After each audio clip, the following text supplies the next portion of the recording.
มันจะรามออกมาบักหลายเนาะ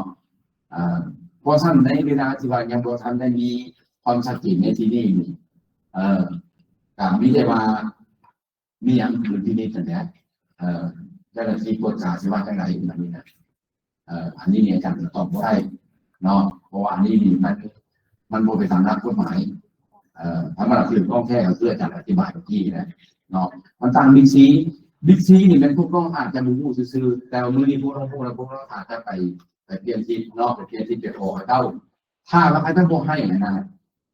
เด้อโดยหลักการเด้อใครก็ตามที่ได้รับอนุญาตให้ขายลองวิวนะแต่มันมี3ขนาดหมดโดยหลักการ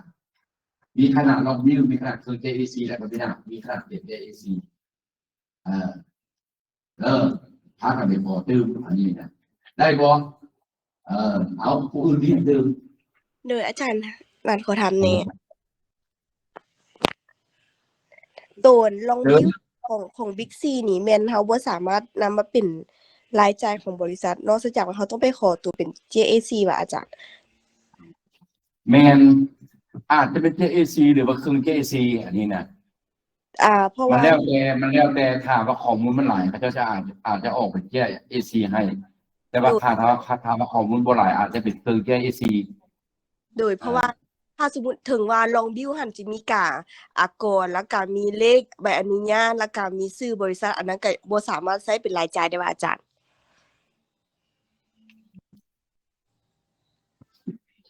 โดยหลักการแล้วมันได้เนาะแต่ว่าเนื่องจากซื้อผู้ซื้อมันบ่มีพวกน้องเนี่ยผู้ซื้อมันบ่มีเดี๋ยวนี้นะผู้ขายมันมีบิ๊กซีเนี่ยมันมีเลขประจำตัวมันโชว์กันหมดทุกอย่างแต่พวกน้องไปซื้อนี้เดี๋ยวนี้ของผู้ซื้อนี่โอ้ถ้าว่าบ่จำกัดโดยบ่จำกัดที่ยังสิซื้อเอาอาจารย์ไปซื้อปุ๊บอาจารย์ก็ซื้อเอาลงในบ่ล่ะเอาของเราคุ้มครองบ่ได้ก็แสดงว่ารัฐจะเสียหายตรงนี้เพิ่นเลยตั้งปัญหาว่าถ้าว่าตัวใดที่ว่ามันบ่มีข้อมูลครบถ้วนอะไรก็บ่ให้เรื่องประมาณนี้นะส่งไปเบิ่งไปเดือนจากซื้อขายกลุ่มบริษัทกับประชาชนทั่วไปบอกมันไม่มีข้อมูลผู้ซื้อผู้ขายเป็นเด้ผู้ขายเป็นไผกลุ่มบริษัทบ้านไหนเป็นเด้ประชาชนอยู่บ้านไหนผู้ซื้อเป็นไผผู้ซื้ออาจจะเป็นนิติบุคคลเป็นเด้นิติบุคคลไหนบริษัทไหนวิสาหกิจไหนเป็นบ่ล่ะได้ตามมันมีละเอียดอยู่นี่ขนาดว่าเป็นไปยังมีการแก้ไขพบแล้วตอนนี้เห็นโปรแกรมมาแล้วสิบ่มีแต่ก็บ่ได้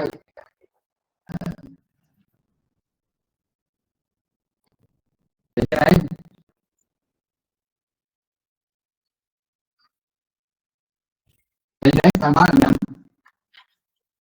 โดยได้อาจารย์เข้าใจ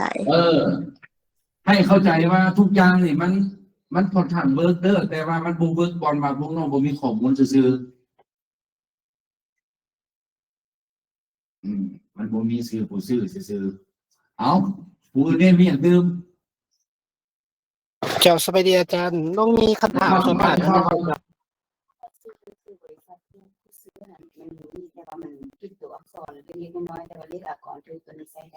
ได้เพราะว่าเขาจะมาเน้นเรื่องเลขเปลี่ยนตัวผู้เสียก่อนเป็นหลักเนาะอันทางซึ่งหน้าเพิ่งถามจังซี่จะถามดังๆในทางบ้านเนี่ยไปฟังน้ำเนาะเพิ่งถามว่ากรณีที่ว่าใบเก็บเงินที่ว่าเอาได้มาเนี่ยซื้อผู้ซื้ออาจจะบ่เต็ม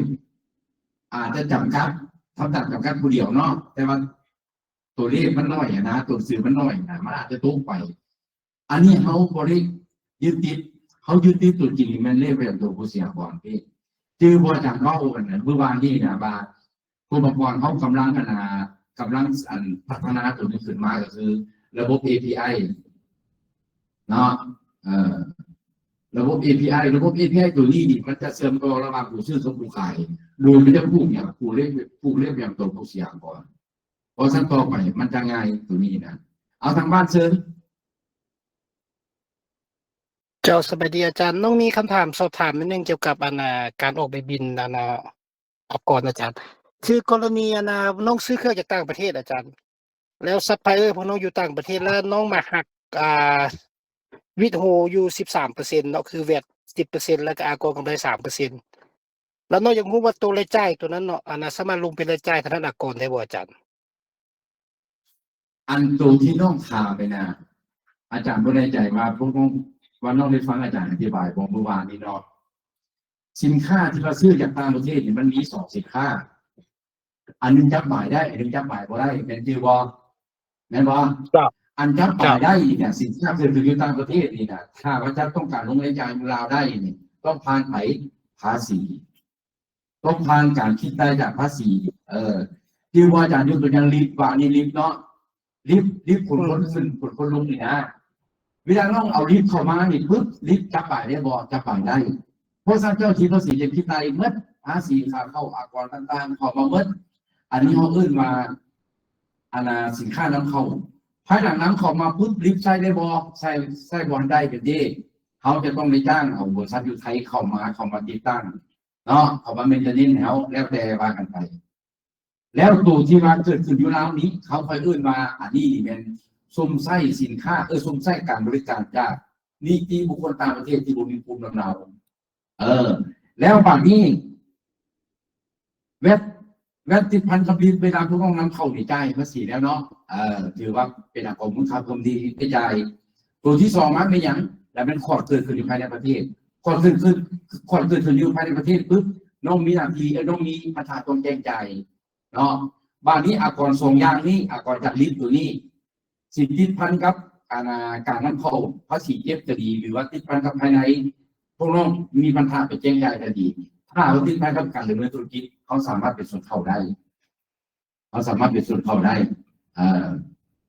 แล้วบางนี้อีกกรณีหนึ่งอาจารย์อยากให้พวกน้องสร้างที่สำนึกอีกตัวหนึ่งก็คือว่าให้แยกให้มันได้ว่าอันใดเป็นรายจ่ายที่เกิดขึ้นอยู่ต่างประเทศที่ว่านี่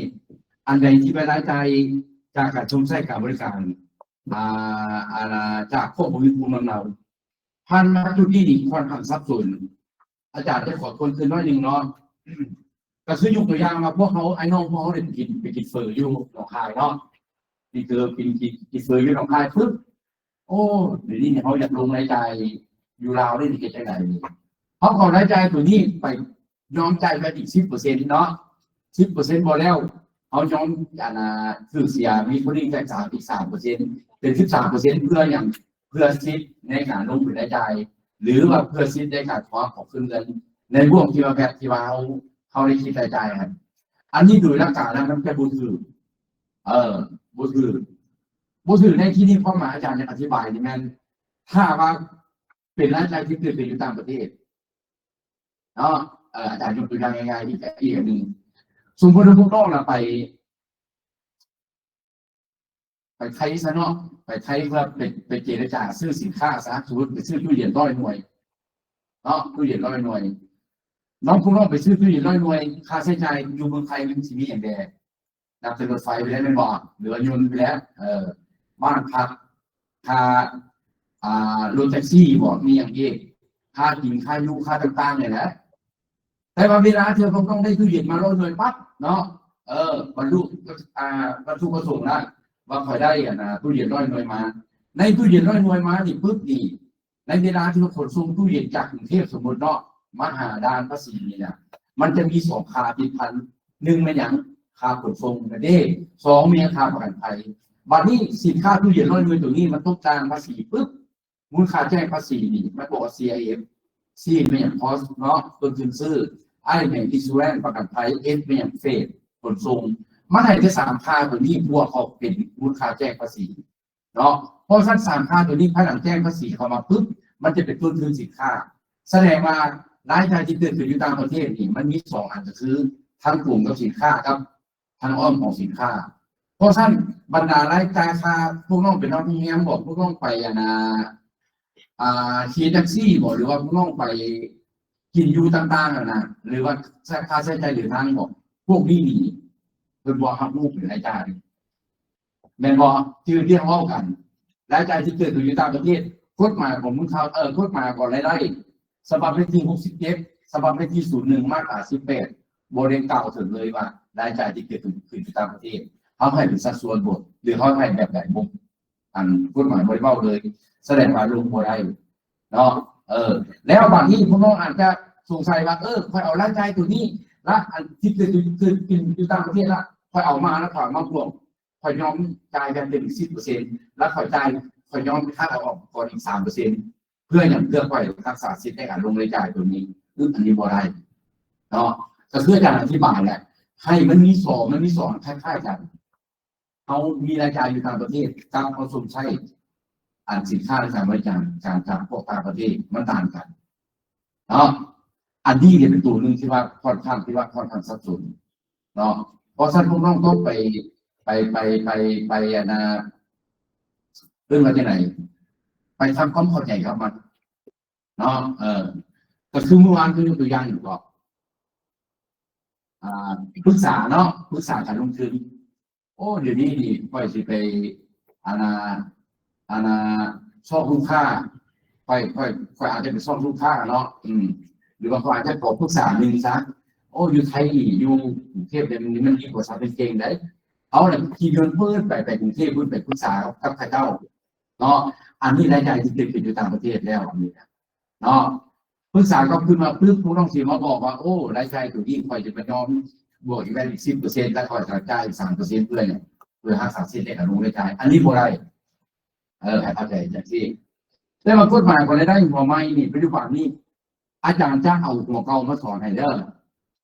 แต่ว่าหัวไม้นี่นะเดี๋ยวนี้เพื่อนเพราะท่านมีเรื่องที่เรือแล้วก็เพื่อนผ่านสภาแล้วก็ดีแต่ว่าเพื่อนพอจะลงในเซ็นเถื่อเพราะสั้นมันอาจจะมีการเปลี่ยนแปลงเนาะภายหลังที่ว่ากฎหมายนะคนได้ประกาศใช้เขาอาจจะมีเอาการมีบางเรื่องแต่ว่าในนามของ CPD เนาะในนามของ CPD ดื่มเป็นยังไงโดยอาจารย์น้องก็ปรึกษาอีกอันหนึ่งเนาะที่เกี่ยวข้องกับตัวเมื่อกี้ถ้าวันน้องเฮ็ดธุรกิจเกี่ยวกับการนำเที่ยวภายในและต่างประเทศแล้วมีคนท่านมาจ้างน้องมาซื้อถั่วน้องแล้วน้องไปจ่ายเงินอยู่ต่างประเทศคุณตัวนี้น้องเอาลงรายจ่ายบ่ได้บ่มันเป็นรายจ่ายที่น้องต้องเอามาลงได้บ่ตัวนี้เพราะว่าเอาผ่าก็จะไปเที่ยวแท้ๆนี่มือวางนี่ก็ถามหาน้องอยู่ได้ดีนะแล้วคำถามของน้องเนี่ยน้องเป็นบอสมือวางอยู่แล้วก็คือว่าเข้าใจง่ายๆบนหนึ่งเปิดในเบอร์เลยซะมันค่อยนั้นประจักษ์กันเลยมันจะมีมาตรา18 ข้อ 9บอกประมาณนี้เลย1 ข้อ 10อาจารย์ก็บ่ชื่อมันจะเขียนไว้แบบนี้เนาะให้ทุกคนเข้าใจนับกันแบบนี้ก่อน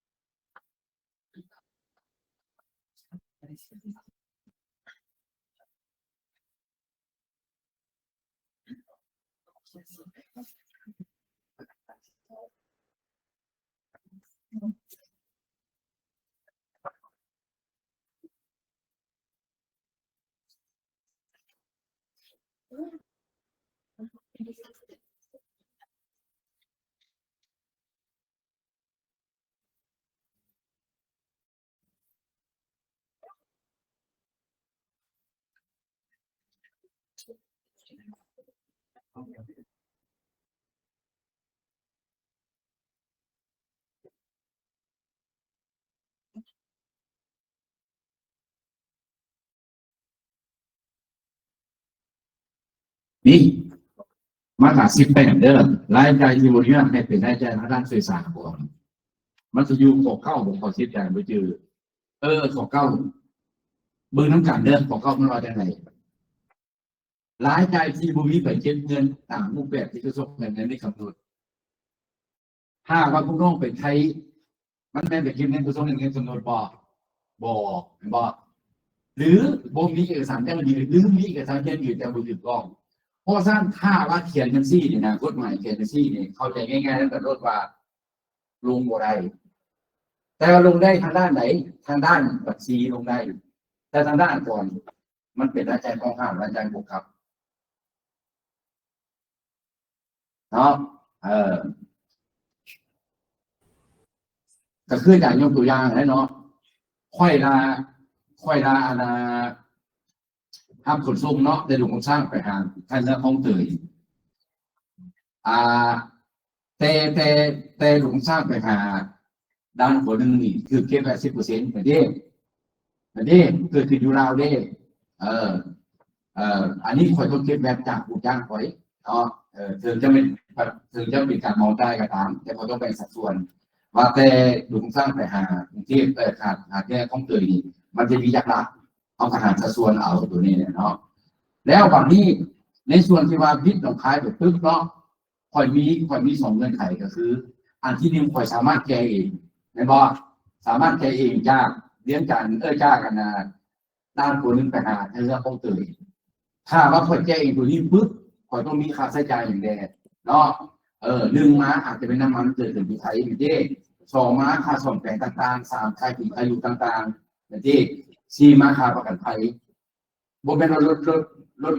ถลาวเหยียบไทยแล้วสิฟรีบ่แม่นไดต้องมีหมดพวกนี้นะอันนี้เป็นทางเลือกที่1ของข่อยบริษัทเลือกที่2ข่อยอาจจะบ่ขับเองข่อยอาจจะจ้างรถไถต่อนี่เด้แล้วถ้าข่อยซื้อถึงอยู่ลาวได้ก็ข่อยเมาขนส่งนี่บาดนี้สมมุติว่าอาจารย์ยกตัวอย่างว่าอาจารย์รับเหมาล้านบาทซะเนาะล้านบาทเนี่ยพูดที่เกิดขึ้นอยู่ลาวส่วนตัว100,000 บาทซะเนาะ100,000 บาทอาจารย์กล่าว100,000 บาทของผู้รับงาน10แล้วเคยแยกแบบได้กระจายในผู้ส่วนที่เกิดขึ้นในเมืองลาวนี้อีก900,000 บาทเนาะอีก900,000 บาทกูไปชอบเอาพวกรถไถแบบจ้างไปจ้างรถไถมีหมอนึงเอา600,000 บาทซะเนาะกูยังกำไรอยู่300,000อย่างที่เขาหมอมาล้านนึงเด้แล้วพูดชวนอยู่ลาวนี่บ่ว่าซัก100,000 บาทบ่ได้พูดชวนอยู่ไทยนี่เหลือ900,000 บาทบัดนี้พอไปจ้างรถไถดีกว่าไปจ้างรถไถมี600,000 บาทแสดงว่าทุกอย่างเขานี่ฟรีหมดแม่นติก็อย่างประกันภัยกับรถไถครับเบิดทุกอย่างไทยครับเบิดนะขอกำไรได้มี300,000 บาทบาทนี่ได้รับประสิทธิ์ซีได้แบบนี้เนาะไปคิดทั้ง2ใบแม่นติใบนึงถือแว่นใบนึงบ่ถือแว่นแม่นติใบนึงถืออยู่ต่างประเทศเด้ไป2ใบให้แก่ผู้ดำเนินผู้ว่าจ้างเขาบัดนี้เอกสารลงรายจ่ายแล้วบัดนี้เนาะในพูด100,000 บาทที่เกิดอยู่แล้วนี่อาจจะมีค่านั้นค่านี้มันอาจจะค้นกันได้หมดเลยเนาะมันอาจจะบวกกับเงินดำคำเดือดต่างๆมันค้นกันเป็นหมดก็บัดนี้ไอ้แสนอยู่ไทยได้บัดนี้แม่นบ่ได้จ่ายบ่ได้จ่ายได้ที่พันกำไรครับเด้มันไปค้าตรงนี้บาดนี้มันไปค้าตัวนี้แสดงว่าเงินก็แสนเป็นจังได๋เป็นกำไรมันเป็นที่เอา600,000มุ่งไปลงไม่เอากินจังได๋แม่นบ่ล่ะก็ซื้อน้องกันเพิ่นถามเมื่อกี้แล้วว่าอันทัวร์แหละเอาข่อยจ้างอยู่เมืองลาวแต่ว่าเงินรายรับข่อยเกิดอยู่ลาวต้องข่อยจ่ายแบบอยู่ลาวแต่ว่าค่าใช้จ่ายตัวจริงของคนที่พันนั้นอาการทัวร์ครั้งนี้มันเกิดอยู่ต่างประเทศทัวร์ก็เกิดอยู่เมืองลาวบัดนี้เอาลงไปขี่รถไฟเนาะขี่รถไฟลงในบ่อลงบ่ได้ก็ไปคัดประตูนี้อันที่2มาเนี่ยเนาะโรงแรมลงในบ่อคัดประตูนี้อีกบัดนี้อาจจะมีการเข้าชมสถานที่ต่างๆลงในบ่อคัดประตูนี้อีกบัดนี้เพราะสั้นตัวนี้ตัวเดียวเนี่ยกลัวไปหมดอันนี้เขาก็สั้นๆที่กลัวไปหมดบัดนี้ถ้าเราอยู่ใน19รายการอาจารย์ก็บ่จื้อเด้อ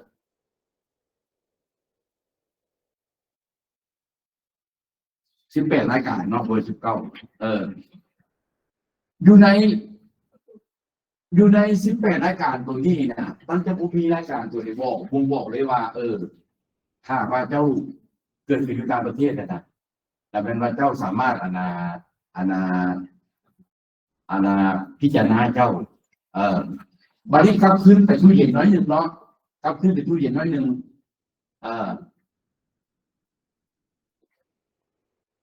รายจ่ายที่ว่าพวกน้องไปต่างประเทศมันมี2รายจ่ายเนาะรายจ่ายที่1เป็นรายจ่ายทางกลุ่มในการซื้อตู้เย็นอีกรายจ่ายตัวนึงเป็นรายจ่ายทางอ้อมพาตัวเข้าไปเพื่อเจรจามันมีค่านี้นะอันนี้มันเคยมีรุ่นทางมาเพราะอาจารย์คาดว่าสั้นนี่พวกน้องเสียวทุกรายจ่ายมันบวกเข้ากันครับมาเป็นมาเป็นราคาสินค้าได้โบเพราะว่าตัวที่คันถามว่ามันเป็นมูลค่าแจ้งภาษีเข้ามาแล้วนะมันจะมีใบบ่อเนาะใบบ่อเข้าใจว่าพื้นฐานใบบ่อนี่มันจะมีอย่างใดมันจะมีมูลค่าซื้อมีค่าขนส่งมีค่าประกันภัยสาขานี่มันจะฝังได้ดีแล้วระยะทางมานี่ส่วนใหญ่คนจะปวดว่าจะนำเข้าจะมีไปใบบ่อถึงต้องบ่อนะ อันนี้ถ้าว่าเจ้าเอาเขาเบิดเนาะถ้าว่าเจ้าเขาเบิดอันนี้หลักการมันบ่ถือเด้ออาจารย์จะอธิบายสู่พวกเราฟังในเชิงวิเคราะห์ถ้าเราพวกเราเอาเขาไปเบิดปุ๊บสินค้าตัวนี้ตอนที่มันควรหน่วยหนึ่งมันควรจะถือหน่วยหนึ่ง5,000 สูงเนาะ5,000 บาทพวกเรามาขาย8,000แต่บางครั้งมันต้องเอาทุกค่าใช้จ่ายเข้าไปมัดปลาเข้าไป9,000สมมติเห็นบ่มูลค่าน้ำของมันจะสูงกว่ามูลค่าขายภายในแล้วพวกเราสิขายยังไงปะนี้เห็นบ่มันบ่ได้อันนี้เขาเว้าในเชิงวิเคราะห์การดำเนินธุรกิจเนาะบางคนก็ขึ้นกี่ซอได้เพิ่นจะถามอาจารย์คืน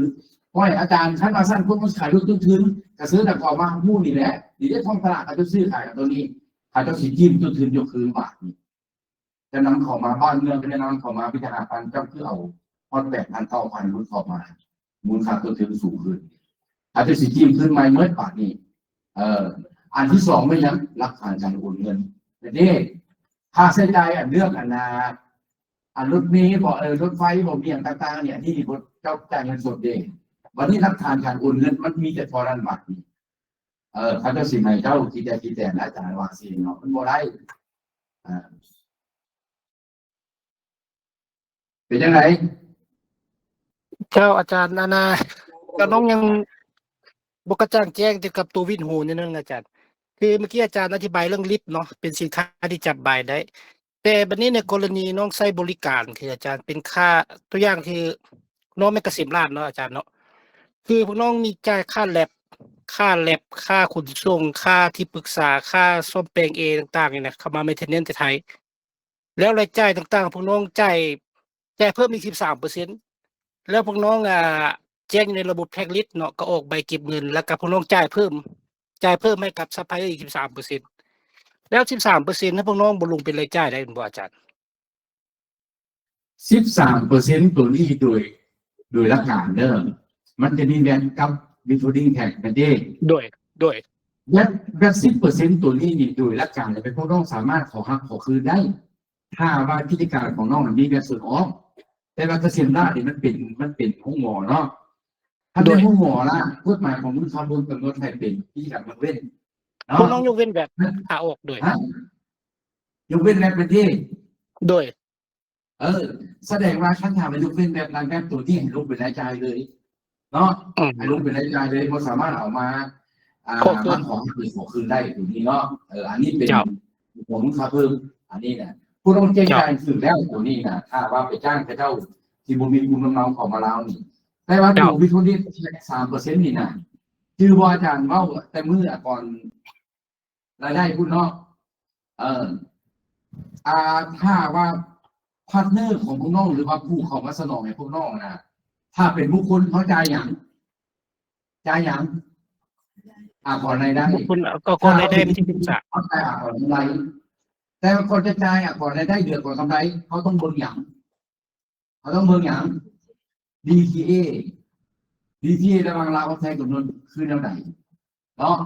สมมติว่าพวกน้องได้แจ้งจ่ายไปแล้วสมมติเนาะ3% ตัวนี้ให้เข้าใจว่ามันนอนอยู่ใน 100%แต่นี่และ 3% ตัวนี้น้องสมมติว่าจะจ่ายซ้ำเติมอีกหรือว่าน้องจะเอามาเป็นก่อนกำไรมอบลงหน้าของเกษตรราษฎร์เพิ่มไปหักค่าของกำไรในปีที่เราเกษตรราษฎร์ต้องจ่ายนี่คืออันนี้บ่ได้ณปัจจุบันนี้พวกน้องยังได้ยกเว้นกองกำไรอยู่10 ปีอาจารย์ยังบ่ได้เสียกองกำไรปัจจุบันจ้ะก็บ่เป็นหยังก็บ่เป็นหยังก็ตกไปบ่ต้องเว้าเชิงเอากำไรเลยแสดงว่ากำไรอยู่ที่ 3% ตัวนี้มันนอนอยู่ใน100ไหนแต่เข้าใจมันนอนใน100เด้อเจ้าอาจารย์อีกตัวนึงอาจารย์สมมุติว่ามีการจ้างมูลค่าสมมุติ1ตื้อเนาะสมมุติซื้อ1ตื้อในที่นี้น้องไปจ่ายน้องไปคิดรายจ่ายแบบ 10% เนาะแล้วไป1ตื้อก็น้องสิไปจ่ายให้แก่คนไทยน่ะน้องต้องหักไว้ 3% แม่นเด้ 3% ตัวนี้มันนอนอยู่ใน 100% 1ตื้อแล้วบอกง่ายๆก็คือใครจะได้เงินจากเขา1ตื้อนี่มี2แบบอันที่1 97% นี่เป็นเงินเขาโอนไปให้อีก 3% เขาจะส่งคืนไปเป็นเอกสาร 3%ตัวของกำไรหรือแบนวิทูดิ้งแท็กตัวนี้มาบวกกับ97%เป็น 100%เพราะฉะนั้นโมเมนต์เราต้องสิบจ่ายให้เขาเจ้า 100% แล้วเนาะแล้วต้องจะสิบจ่ายแบบจ่ายก่อนกำไรวิทูดิ้งแท็กเขาเจ้าอีก 3%อันนี้ 3% ตัวนี้อยู่หลักการนะทางด้านภาษีลุงผู้น้องลงได้แต่เมื่อก่อนเขาจะเอาออกเขาจะเอาออกโดยลงไปรายจ่ายเพราะว่าที่สำนึกของมันก็คือในรายจ่าย 100%ที่ผู้ต้องจ่ายไปนะให้คนไทยนะใน100%นี่ผู้ต้องมีหน้าที่หักไว้ 3%เพราะฉะนั้น 3% ตัวนี้มันควรฝังอยู่ใน100 อันบุคคลสามารถเรียกออกมาเป็น103ถ้าว่าแบบน้องเว้านี่ผู้ต้องลงในใจ103นะเด้ 100% มันได้ใจ 3% เป็นตัวนี้แค่แต่ว่าโดยหลักการแล้ว 3% นี่มันควรนอนอยู่ใน100 อันมันบ่ควรปาดออกมาอีกคือว่าที่บอกมันที่ว่าคือเอาแค่แต่ก่อนได้บ่เนาะสมมุติว่าค่าจ้าง10 ล้านก่อน 5% แม่น 500,000 เนาะโดยหลักการก็คือพวกน้องต้องจ่ายแค่950,000เนาะ9.5 ล้านที่500,000พวกน้องต้องคิดในที่เอาก่อนรายได้แต่ถ้าว่า2 คนบ่ตกลงกันผู้ที่มาขายงานบอกว่าโอ้บ่เอาขอ10 ล้านเต็มก่อนรายได้จ่ายเองแสดงว่าถ้าจะลงรายจ่ายที่ค่าสื่อสารต้องเฮ็ดหยังต้องอัพมูลค่าจนได้ 105% เป็นดีอันนี้เข้าใจแต่ว่าอันนี้อัพยากย้อนอย่างอันนี้นี่มันมีแบบว่าหลักการคิดรายจ่ายตัว15ของซาวเนาะตัวคูณ 3% ก็จะ 3% ตายตัวแล้วมันคูณออกมามันก็ 3% โน่นจะสิได้บอกว่าเป็น 103%เขาคาดฟังขึ้นเนาะแต่ว่าเชื่อกันเว้าแหละว่ากำไรบางราไทยเนี่ยให้ไปเบิ่ง DTA ก่อนที่คำถามนึงอาจารย์นี่บ่ทันฟันธงเดือว่าเป็นแนวใดเนาะเพราะว่าอาจารย์ก่อนจะออกแบบนั้นอาจารย์ก็ได้ลงกับเพิ่นแล้วว่าอยากให้เปิดของประสบเอกภาพกันว่าสำหรับก่อนกำไรในนามนิติบุคคลหรือก่อนได้ในนามบุคคลนี่นะในเวลาที่ว่าพวกผู้มีภูมิลำเนาเนี่ยเข้ามาลาวนี่นะเอาคนไหนเก็บหมดแล้วคนบ่ไรเก็บแต่ว่าถ้าว่ามาจากประเทศบ่มี DTA อาจารย์เอกภาพนั้นไล่เต็มร้อยเลยมาจากคิดมาได้ไม่กล้าไล่โลดแต่ว่าสำหรับประเทศที่มันมี DTA นะควรเบิ่งคืนละนึงชื่อที่ DTA ชื่อที่มันมี15 ประเทศปัจจุบันนี่นะล่าสุดมันมีกัมพูชาดื่มมีเบิ่งสิโซดื่มพร้อมจ้างมาคนบ่ทันเห็นเถื่อ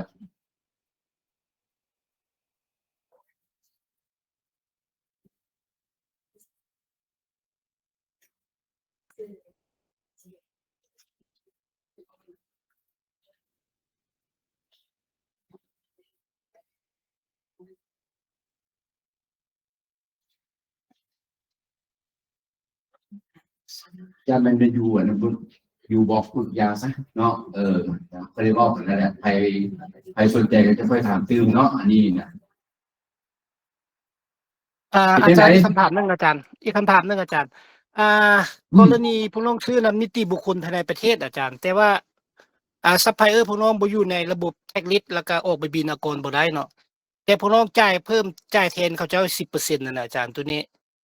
พวกน้องลงไปเลยจ่ายได้คือกับต่างประเทศเนาะอาจารย์บ่ได้เพราะว่าหมายความว่าหลักการอีกเนาะโดยหมายความว่าเขาเจ้าได้ไปบินข่าวมา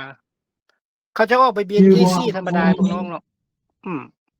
แล้วพวกน้องออกแทนอีก 10% ตัวนี้ลงเลยจ่ายบ่ได้ด้วยเอาไหมเจ้าก็คือกรณีน้องซื้อสินค้าจากผู้สนองภายในประเทศเนาะแต่ว่าผู้สนองดังกล่าวบ่อยู่ในระบบแท็กลิสต์แล้วก็ออกไปบินอากรพวกน้องบ่ได้เนาะแต่ว่าพวกน้องอยากออกแทนเขาเจ้า 10% นี่นะตัวอย่างว่าน้องซื้อมา100,000 กีบแล้วอีก 10% นั้นน้องจ่ายเพิ่มอีก 10% น้องแจ้งในระบบแท็กลิสต์แล้วพวกน้องชำระแทนเขาเจ้าแล้ว 10% นี่พวกน้องลงไปเลยจ่ายได้บ่อาจารย์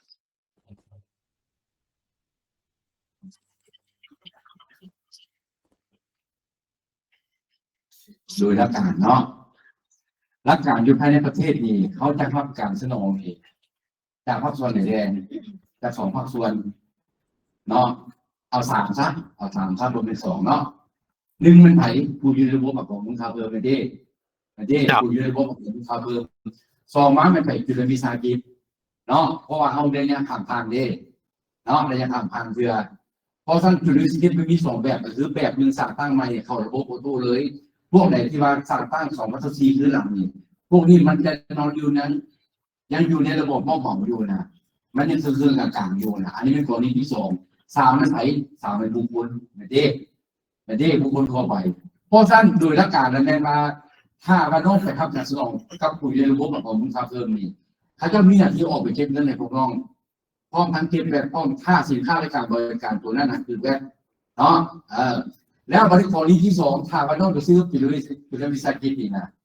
อันนี้ก็คือหลักเด้อจุลวิสาหกิจนี่นะตามกฎหมายของเขาบอกว่าสามารถเข้าในระบบหรือว่าบ่เข้าก็ได้แต่ส่วนใหญ่บ่เข้าคันบ่เข้าในที่นี่นี่หลักการเขียนว่าเจ้าบ่มีหน้าที่เก็บอันนี้บ่มีหน้าที่เก็บแบบแสดงว่าน้องในนามผู้ซื้อน้องก็บ่มีหน้าที่จ่ายแบบให้เขาเจ้าและเขาเจ้าก็บ่มีหน้าที่เก็บแบบจากน้องกรณีที่สองกรณีที่สามแห่งแสดงบุคคลนี่เขาว่าจังได๋บุคคลนี่บ่สามารถเก็บแบบได้และก็บ่สามารถนำใช้ไปเก็บเงินได้นำใช้หยังสัญญาเนาะสัญญาอันนี้สัญญาตัวนี้ต้องมีอย่างการจดทะเบียนแล้วก็ต้องมีการคิดรายรับรายได้ตามมาตราเนาะอัตรามันมี 2% 5% 10% เนาะดีก็สิการเป็น 1% สมมติเอาพ่วงเข้าไปตื่มอีกถ้าว่าเป็นบุคคลแห้งผู้ร้องให้บนต้องจ่ายอย่างนี้แบบเลยบริกรรมขึ้นมาคำถามของน้องมันจะมีความเสี่ยงอยู่2กรณีก็คือ1น้องอาจจะไปซื้อกับผู้อยู่ในระบบของคุณค่าเพิ่มแล้วแต่ถ้าเจ้าบ่ออกบินถูกต้องให้พวกน้องซื้ออันนี้ความเสี่ยงอันที่1 2แล้วเป็นว่าน้องไปซื้อกับทุนถ้าน้องไปซื้อกับทุนก็คือตอบตรงๆเลยว่าน้องผมมีหน้าที่ไปคิดรายและคิดรายจ่ายที่มี 10% ถึงน้องจะไปคิดรายจ่ายก่อนวางผู้เป็นรายจ่ายเนื่องจากอย่างไปเก็บเงินบ่ถูกต้องบางทีเนี่ยก็ไปเก็บเงินบ่เป็นตามฟอกแบงค์ที่เขาส่งในคำโทษบ่ให้เข้าใจพวกเขามานั่งเขียนตามกฎหมายเพราะฉะนั้นอาจารย์อธิบายตามกฎหมายแต่ว่าหลักปฏิบัติทางบางเทื่อบางคนอาจจะในกรณีที่ว่านิติกรรมเขาบ่ชัดเจนเนี่ยมันจะเกิดอย่างขึ้นดุลพินิจไม่ได้ดุลพินิจไอ้บ่อยากจ่ายไอ้นั่นก็ยกไปนั่งทั้ง8มาอธิบายแล้วไอ้อยากเก็บไอ้นั่นก็เอาแต่มาตราเดียวพอที่มาเว้าพอบ่ฟังเจ้านะนี่นะเจ้ามาเบิ่งนี่นะกฎหมายมันเขียนจังซี่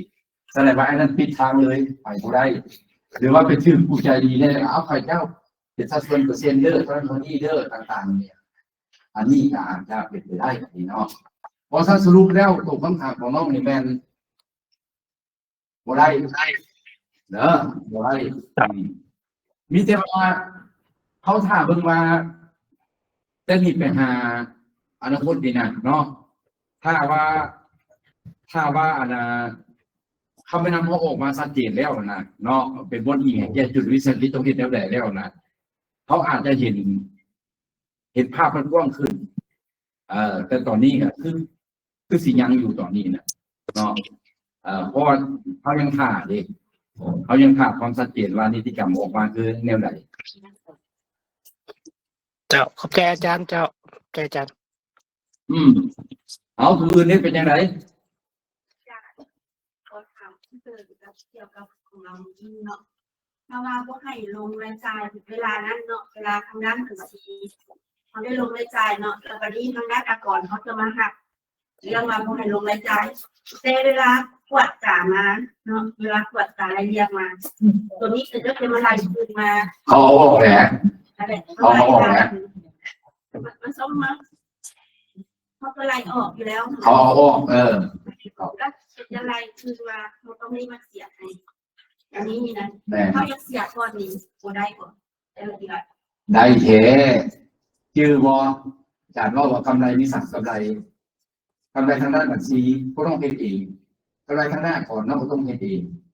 ใครกำไรทางหน้าก่อนปุ๊บก็คือต้องขาดบัญชีแล้วอันนี้มันบ่ขึ้นได้นายเลยตัวต้องเป็นในนามของคณะบัญชีเนาะต้องมีคำเห็นได้อันนี้ไปเก็บเงินไปนี่บ่ถือเด้อไอ้เอ้ยย้อนอย่างย้อนกฎหมายบอกให้ลงไปรายจ่ายทางด้านสื่อสารก่อน เนาะเพื่ออาจจะมีคำตัวแยกมาว่าเขาได้ใจตัวจริงนะน้องก็บอกโลดอันนี้กฎหมายกำหนดไว้แบบนี้แสดงว่าลงรายจ่ายไม่ได้แสดงว่าเรื่องน้องเป็นไฟล์บัญชีนี่น้องขอเสนอให้เอาออกเด้อท่านเอาออกแล้วกำไรเขาจะสูงขึ้นเป็นดีกำไรทางบัญชีมันต่ำเพราะอย่างเขาลงทุกรายจ่ายอะไรดีกำไรทางหน้าก่อนพึ่งมันจะต่างมาตรา18แล้วมี18รายการนั้นขั้นขาดรายจ่ายน้องไปคัดกับตัวหนึ่งใน18รายการเอาออกหมดเนาะขั้นเอาออกหมดแล้วปุ๊บกำไรทางด้านก่อนคุณน้องจะชัดเจนแล้วแบบนี้เนาะจะชัดเจนแล้วแบบนี้วันนี้น้องออกกำไรทางหน้าก่อนแล้วไปแจ้งจ่ายก่อนกำไรวันนี้เวลาเจ้าหน้าที่ก่อนเขามาปวดเนี่ยเขาจะระบบปวดกำไรทางด้านนี่ของน้องเขาจะปวดกำไรทางด้านก่อนที่แบบนี้นะเนาะสมมติว่าตู่ในที่มันไม่มีความเสี่ยงเขาจะไปลงไปรายจ่ายต้องออกมาเลยที่ต้องออกมาแล้วก็แสดงว่ามีผู้ปวดเขาเจออย่างส่วนที่น้องเหลือลงไปรายจ่ายกันเนี้ยคือมันถือว่าสมมติมันบวกคันครับ18ขอมาตรา18สมมติมันกระโจกไปแต่ว่าสมมติว่าอันนี้การน้องบอกว่าโอ้พอไรขอรายจ่ายเอาลงโลดแบบนี้เนี่ยความเป็นต่อสู้เองแล้วก็ลงตามเงินวันนี้เวลาก่อนกดเจอปุ๊บเขาจะเอาออกได้แบบนี้เขาจะเอาออกปุ๊บเหตุใครกำไรทางด้านก่อนปุ๊บมันจะสูงขึ้นไปที่เนื่องจากว่าใครก็ปฏิเสธรายจ่ายบางส่วนเองถ้าละก่อนสูงขึ้นปุ๊บเขาจะเอา3%ของคุณเดี่ยวเข้าไปสมมติว่ากิจการน้องถึง3%เนาะออกมาเท่าไหร่ปุ๊บเขาจะมาเอาตัวเชื่อคิดได้ไหมนะตัวที่ว่าเขาจะบวกลงอันนี้ลงให้ลงเป็นระยะเนี่ยเขาจะลงทุนตรงมาเท่าไหร่ปุ๊บเขาจะคูณเข้าไปอีก50%เป็นค่าปรับใหม่แต่สิประมาณนี้หลักการที่ว่าภายหลังที่ว่าอะไรเลี้ยงเสร็จแล้วนะออกมาเป็นตัวเลขถูกผ่าเพราะฉะนั้นอันนี้หน้าที่ของพวกเรามีอยู่2 นาทีก็คือหน้าที่ที่1ในสร้างประสิทธิผลอย่างทางด้านบัญชีอันนี้นี่ก็ต้องเป็นห่วงประเทศโปรแกรมของมีเห็นเหมือนแล้วประเทศเอาเพียงไปคีย์ตัวเลขเข้าไปตามโปรแกรมบัญชีแต่ละอันของค่ายนะครับเจ้ากำหนดไว้เนาะมันก็แล้วไปอีกมันล้นแล้วมันก็บันทึกใส่เมื่อป่านนี้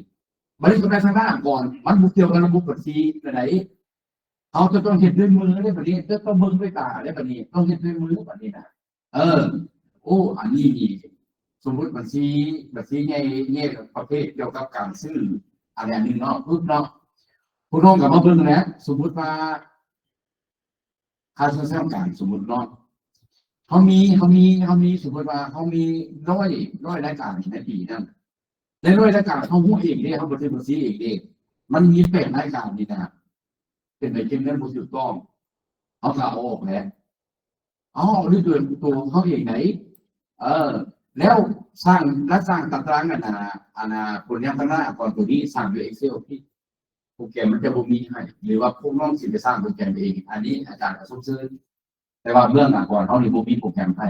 เพราะฉะนั้นเขาต้องเรียนด้วยมืออันนี้นะ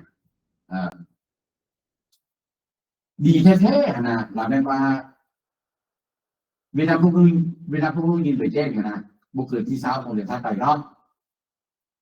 พวกน้องเขียนพร้อมกันเลยด้วยอันนี้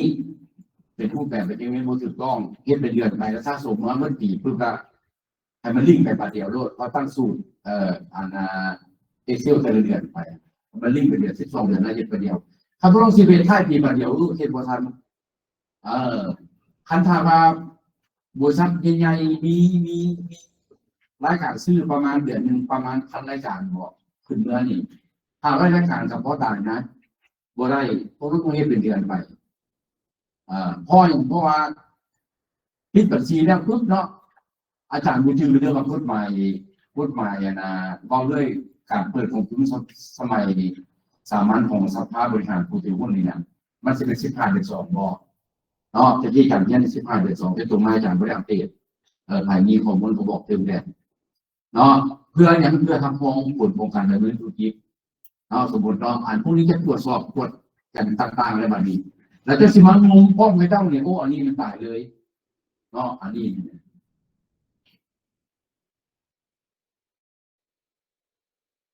เป็นยังไงเอาข้างหน้าว่าเนาะกรณีคือไปบินเนาะสมมติว่าภาคเอกชนมาใช้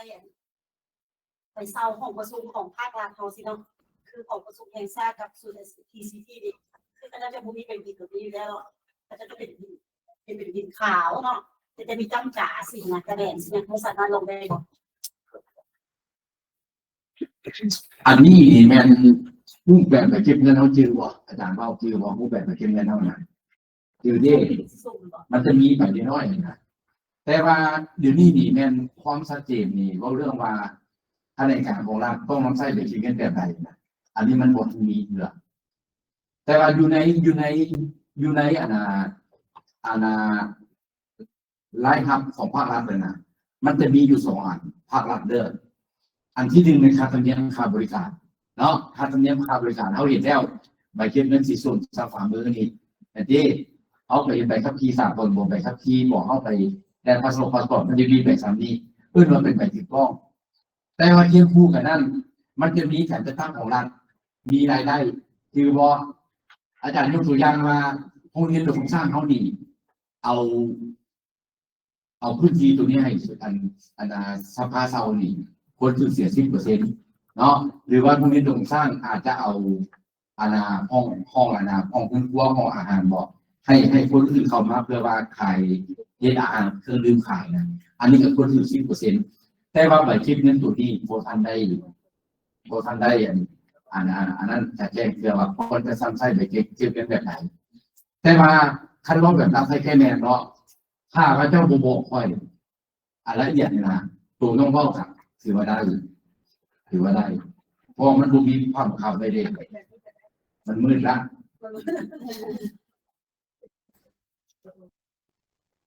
ก็สิได้อย่างแหละเพราะอย่างเพิ่นบ่มีภาพบังคับเด้ก็ต้องแบบนั้นต้องแบบนี้คันเพิ่นบังคับต้องแบบนั้นต้องแบบนี้คันบ่ใช่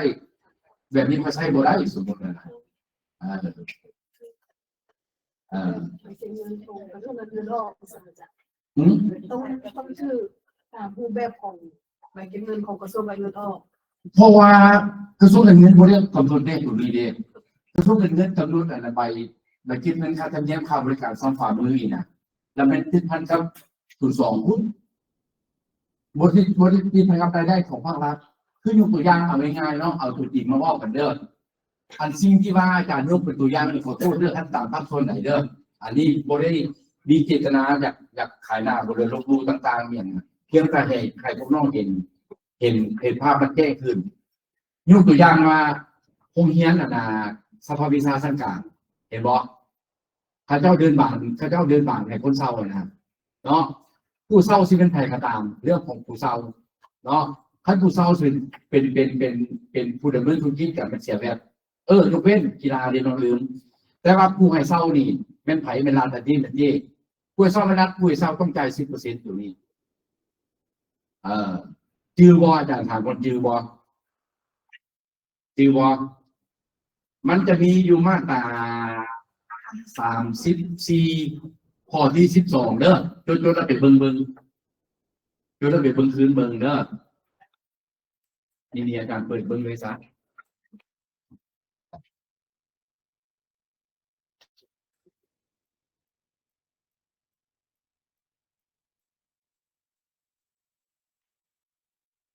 นี่เขาจะเอิ้นว่าก่อนรายได้จากองค์การจัดตั้งของรัฐและสังคมเนาะอยู่ในบทตัวที่พวกน้องไปเบิ่งคืนเด้อบทที่15บอกอาจารย์14เนาะของภาคก่อนรายได้มันจะยกตัวอย่างอยู่นี่เนาะสมมุติว่าองค์การสร้างนุ่มเนาะองค์การสร้างนุ่มเอา3ที่ให้บุคคลเฮ็ดเซาเหตุการณ์ปกป้องสิทธิ์เนาะมูลค่าสมมุติ2ล้าน5นี่นะแล้วก็ให้เซาโตเซาตังเพิ่มได้500,000เอาต้องเอารายได้ทั้งหมดมาบวกกันมาคูณ 10% เห็นบ่เพราะฉะนั้นอันนี้นี่เป็นอาจารย์ยกตัวอย่างว่าเป็นศูนย์การสร้างนุ่มถ้าอาจารย์ยกตัวอย่างว่าโรงเรียนการเงินหลวงสร้างได้เอา3ที่ให้แก่สภาวิสิทธิ์กับบัญชีเซาเพื่อมาเฮ็ดเป็นบอนฝึกอบรมเกี่ยวกับที่ปรึกษาบัญชีเนาะมูลค่าสมมุติ100ล้านสมมุติเนาะเพราะฉะนั้นพวกนี้ดูคนสร้างต้องมีก่อนที่คิดได้อย่างนั้นพวกนี้ดูเขาสร้างต้องไปแจ้งอย่างนั้น100ล้านคูณ 10% ออกอยู่10ล้านพวกนี้ดูคนสร้างต้องไปจ่าย10ล้านแต่ว่าในจุดที่นี่รูปแบบการเก็บเงินสำหรับกรณีที่ว่าการจะตั้งรัฐมีรายได้เอาบ่ทันมีรูปแบบมาชัดเจนเทื่อชื่อบอกเมื่อวานนี้อาจารย์เอาใบยั่งยืนการซื้อขายระหว่างบุคคลน่ะ อันนี้อาจารย์แต่งเองได้ดีนะไอ้บอกอาจารย์แต่งเองได้ดีอาจารย์ว่าคุณน้องได้อาจารย์ว่าใช้ไปสื่อเสนอไปหากรมองค์กรเพื่อห้องครับไอ้บอกเพราะว่าอยู่ในมาตรา22ของด้านไปเก็บเงิน2ข้อ7เนี่ยมันจะเขียนแบบว่าแบบรวมๆอย่างนั้นเนาะมันต้องมีสื่อทียูมันต้องมีรายการสินค้าต่างๆระหว่างผู้ซื้อผู้ขายแล้วกันมันต้องมีการลายเซ็นจากทางบ้านอาจารย์ก็สร้างเนี่ยให้มันครบแล้วแต่เพิ่นสิเบิ่งในแง่เอาบอกว่าถึงละหรือบ่ควรถึงถ้าบ่ถึงให้เพิ่นแจ้งตึงเนาะถ้าแปลออกมาแล้วปุ๊บเพิ่นอาจจะเอาตัวนี้มาเป็นเอกสารการของเพิ่นก็ได้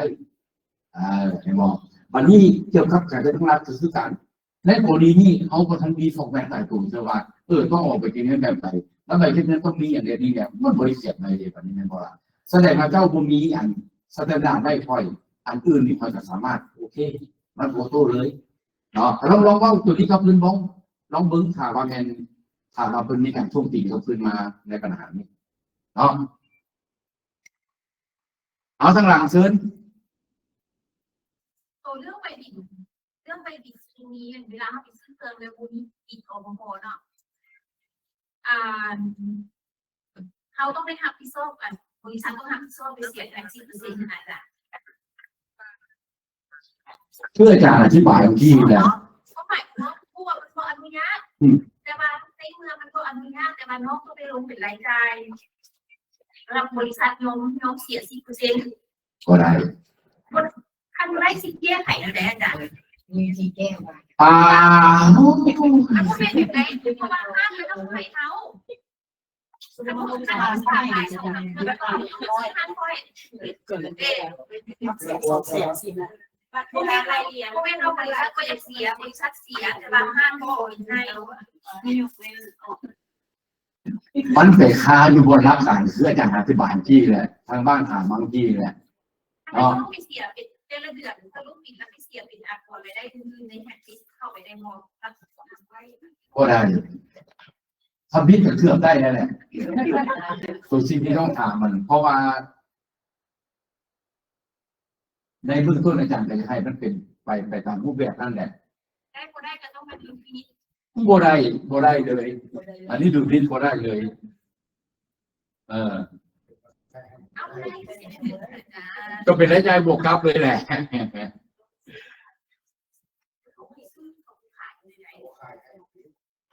อยู่ที่เราที่25เป็นขายในทั้งสิทธิ์ไหม เด้ออาจารย์ให้เบิ่งน้อยหนึ่งเด้อแต่อาจารย์พ่นออกมาแล้วแหละ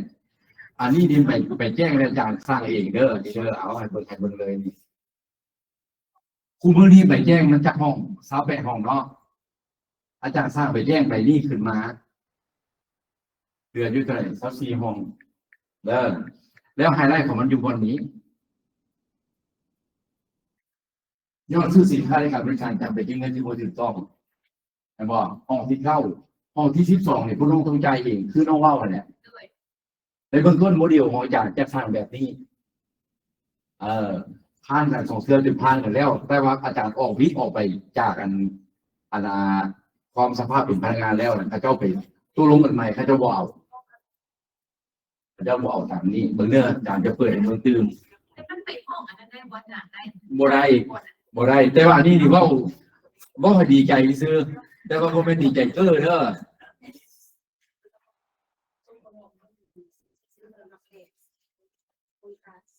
อันนี้เป็นคำแนะนำเด้ออันนี้ดีอันนี้เป็นคำแนะนำอาจารย์จะสร้างใส่ตัวใบเก็บเงินเมื่อกี้บางใบแจ้งเมื่อกี้แหละเอาเบิ่งกันมาเด้ออันนี้อาจารย์จะสร้างคำอธิบายมันเบิ่งน้ำกันเบิ่งมาเอง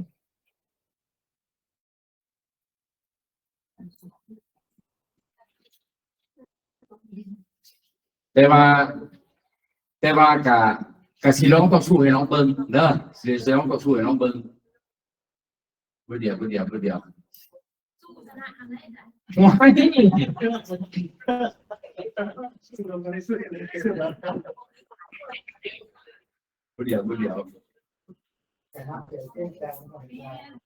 ว่ามี10% มี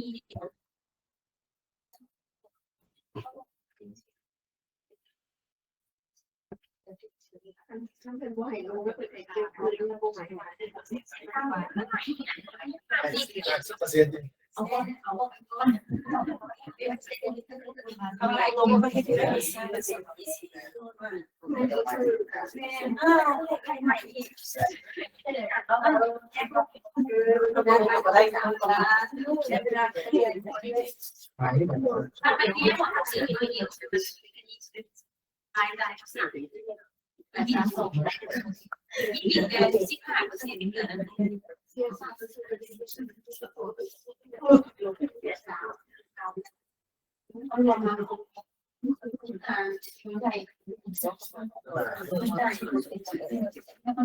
ถือว่าในเบื้องต้นอาจารย์สอบไปถึงเดือนได้อย่างอาจารย์ตัวแรกซะหรือว่าสมมุติอาจารย์แล้วมาสู้เบิ่งคือว่ารักการของอาจารย์คำนวณไว้นะแต่เป็นมาหนึ่งใบเก็บเงินที่ผู้ถือกล้องใบนั่นน่ะต้องมีแน่เรียกแบบตัวผู้เสียก่อนสองมาใบเก็บเงินใบนั้นต้องมีการแปดเรียบสามมาอันนี้เนี่ยโอโต้ซะเนาะซื้อพียูถ้ามันมีสามตัวนี้ปุ๊บแต่เป็นผู้น้องสามารถเอามาใส่ของนี้ได้ในเบื้องต้นโมเดลอาจารย์สั่งไว้แบบนี้เด้อโมเมนต์ว่าอาจารย์บริษัทช่วยธุรกิจได้แล้วเป็นว่าผู้น้องสั่งต้องเอามาใส่ของที่เก้านี้เนาะสูตรใบเก็บเงินผู้ถือกล้องนะอันนี้มันจะมีเป็นเก้ามันเนาะอันนี้เป็นหน้าโดยแจ้งซื้อแล้วเวลานั้นสมมติว่ามูลค่าซื้อสมมติของผู้น้องสมมติว่า10 ตื้อซะมันจะออกมาอยู่อีก1 ตื้อพวกน้องต้องไปจ่าย1 ตื้อหันเนาะภายหลังพวกน้องจ่าย1 ตื้อแล้ว1 ตื้อตัวนี้เนี่ยมันจะคล้ายๆกับเป็นของมูลค่าเพิ่มส่วนของที่ถือต้องสมบูรณ์ว่าต้องสามารถเอามาหักขอคืนต่อลงไปได้จ่ายได้คือกับกับตูไปจริงมันถือต้อง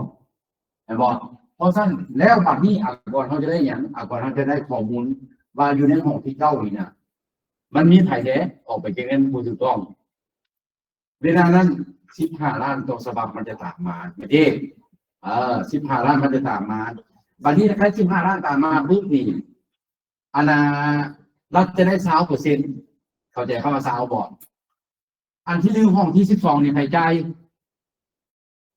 เจ้าของไปแย่งจ่ายเป็นบ่แล้วอีกตัวนี้ดิต้องเปิดให้กันเห็นก่อนมันค่อยสีนั่นเนาะบุญเดียวเด้อ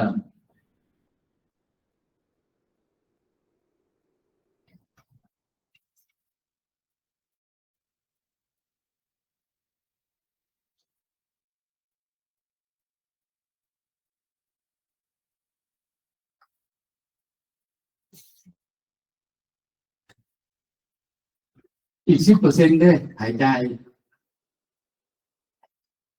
หัวข้อมันไม่อย่าง10 นาทีของผมก็ผมมันค่าเพิ่มไหมบ่บาทนี้อยู่ในข้อที่มันมาจากไหน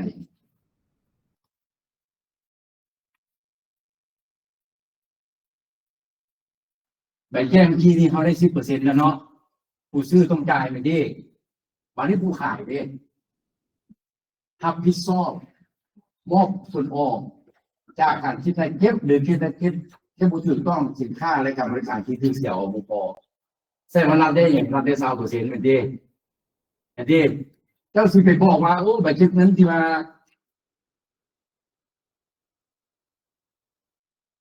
ห้องที่เก้านี่นะเนาะเจ้าสิบอกว่าโอ้ใบเก็บเงินใบนี้คนบริเก็บแบบไหน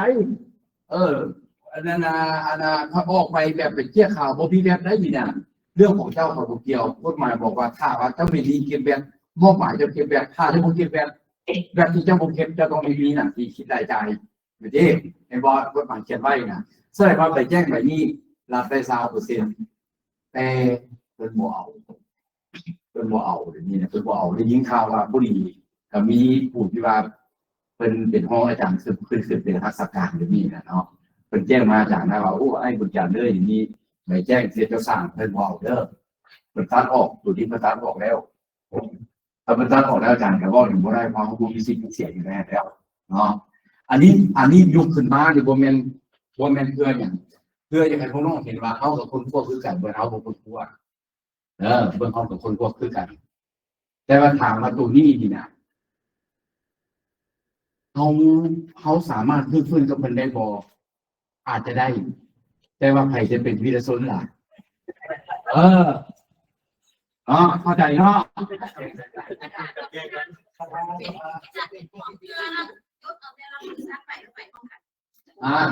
มันมีจะมีหนังสือเสนอหาทางมีแต่บริษัทรวมผลิตมาแล้วก็ไปนะ มันก็มีหนังสือเสนอมาไปเสนอหาทางนักธุรกิจอะไรเป็นผู้นำนอกว่าเขาเดือดร้อนแบบนี้เขายอมจ่ายนะแบบพระผู้เป็นของบุญยอมจ่ายนะแล้วปฏิบัติเงินแบบบุตรกล้องแบบนี้นะมันจะคอยมัดไปก็เพื่อจะเข้าเลยว่าในเบื้องต้นถ้าไปเจ้าถือจับได้เนาะมันจะมีหรอกว่ากระบวนการใหญ่พื้นบ้านขั้นต่ำ10 ด้านแมนเพื่อให้นโยบายแต่ก็คือ10 ด้านคือตรงใหม่เลยก็ใหม่อันนี้ก็แล้วแต่พวกเป็นผู้เป็นยังอยู่ไปซื้อต่อก็ใหม่วิดีอาจารย์จะปรึกษาทางเซลล์ซาเนี่ยตื่มเนาะปรึกษาทางเซลล์ซาตื่มเพราะปัจจุบันนี้เซลล์ซาธนาคารโลกที่เข้าไปช่วยเขียนตัวนี้เป็นอาจารย์เพชรสวรรค์ผู้ชักบอกอาจารย์เพชรสวรรค์อาจารย์เพชรสวรรค์เป็นอาจารย์ของอาจารย์อีกเนาะสมมติอาจารย์สมมติว่าอาจารย์เพชรสวรรค์100ซะเนาะอาจารย์ได้อยู่ประมาณ30ของเราหรือ40ของเราบริคืนของเราซ้ำเพราะทุกอย่างอยู่ในเสนอพาเราปุ๊บเราอาจจะเป็นมุมมองแล้วเราอาจจะไปนำเสนอพวกเราได้พวกเราแก้ไขจุดนี้เนาะแต่ว่าอาจารย์กระบอกปากเด้อเขาจะได้หรือไม่ได้อันนี้นะจะนำไปเสนอต่อให้เพิ่นอีกบัตรเดิมเนาะนี่นะเข้าใจเนาะ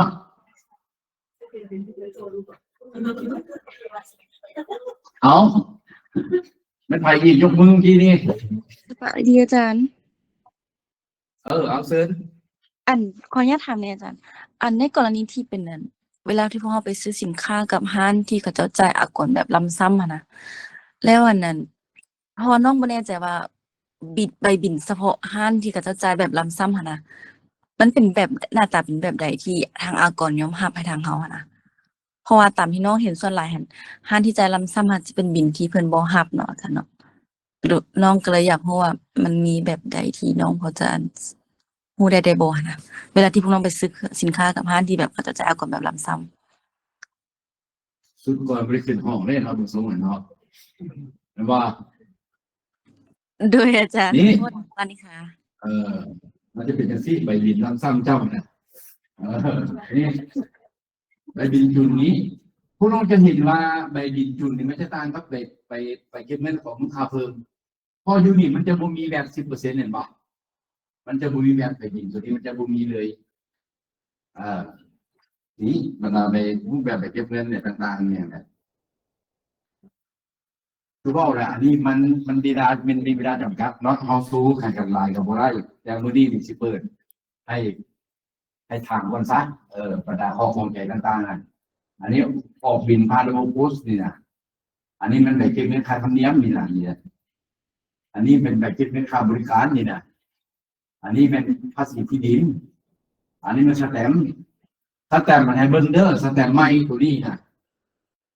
สแตมป์รูปแบบใหม่ท่านใครขายสแตมป์แบบนี้ใครปฏิเสธเด้อบ่ต้องเอาแล้วแบบนี้เป็นรูปร่างแล้วเนี่ยบ่เอาแล้วนี่นะ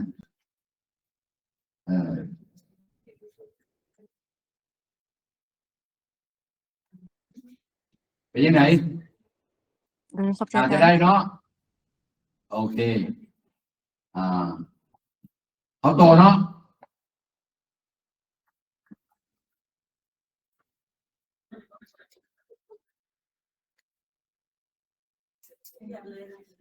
โบแมนว่าเขาบุคุณผู้สวยเด้อเขาคุณผู้สวยสุขีดเขากับฟังปัญหาอยู่ แต่ว่ากับคือพ่อเลยว่าบางทีมุมมองเพิ่นอาจจะเบิ่งอีกแบบนึงแต่แล้วแต่เพิ่นเขากับบ่มี10 วินาทีสิบอกเพิ่นว่าต้องเฮ็ดแบบนี้ความหมายแต่สมัยอาจารย์ยังอยู่อาจารย์ยังบอกว่าทัศนวิสัยการเห็นควรบ่แม่นต้องไหนเห็นควรแบบนั้นเห็นควรแบบนี้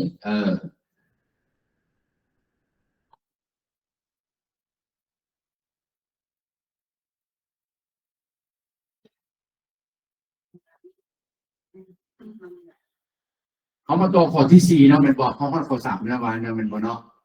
แม่นบ่บทที่7บทที่6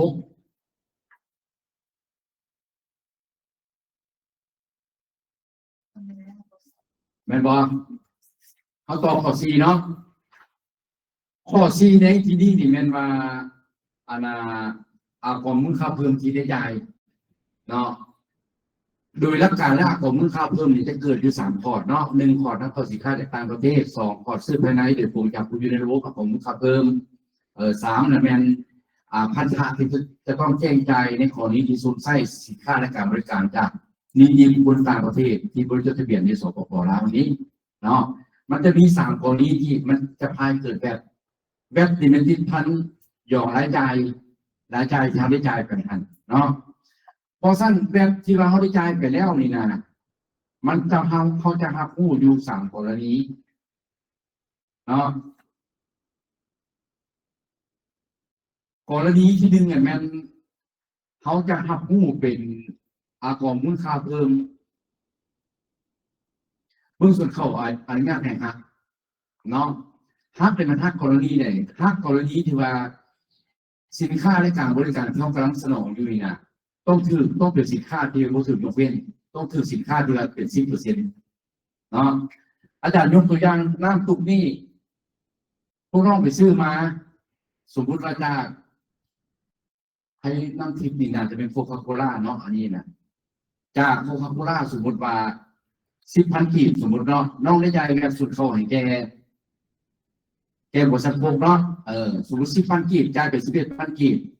11,000 กีบตัวนี้นี่แม่เราไปขายเขาไปขาย 20,000 สมมติซะเนาะเขาไปเก็บแบบส่วนออกนี่แม่น 2,000 มันนี่ 20,000 เนี่ย 2,000 เนี่ย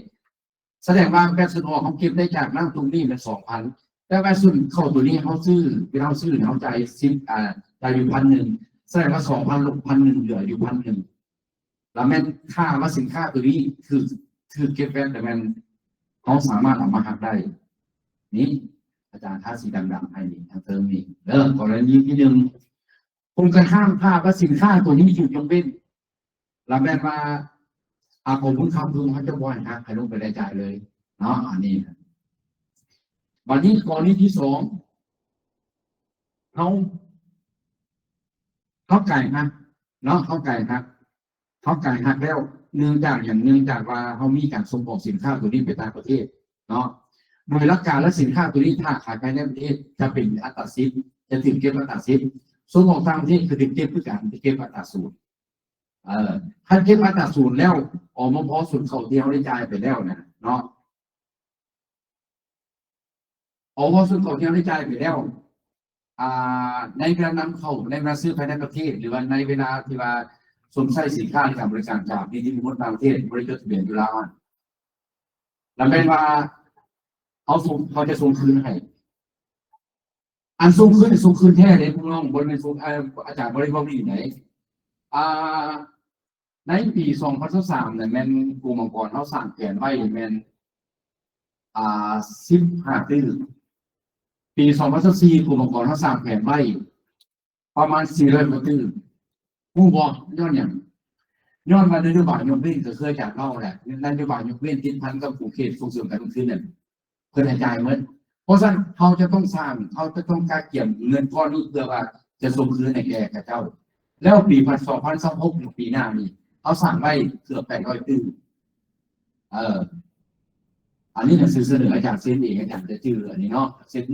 นเสนอเป็นเพราะว่าแผนปีหน้าเขาจะสร้างจะปีนี้เด็กบ่เกิดเดือน6เลยอาจารย์จะสร้างส่งไปเพื่อนนั้นเพราะฉะนั้นในจุดนี้อาจารย์อยากตั้งยืนกับพวกน้องว่าการส่งคืนเนี่ยมันมีแค่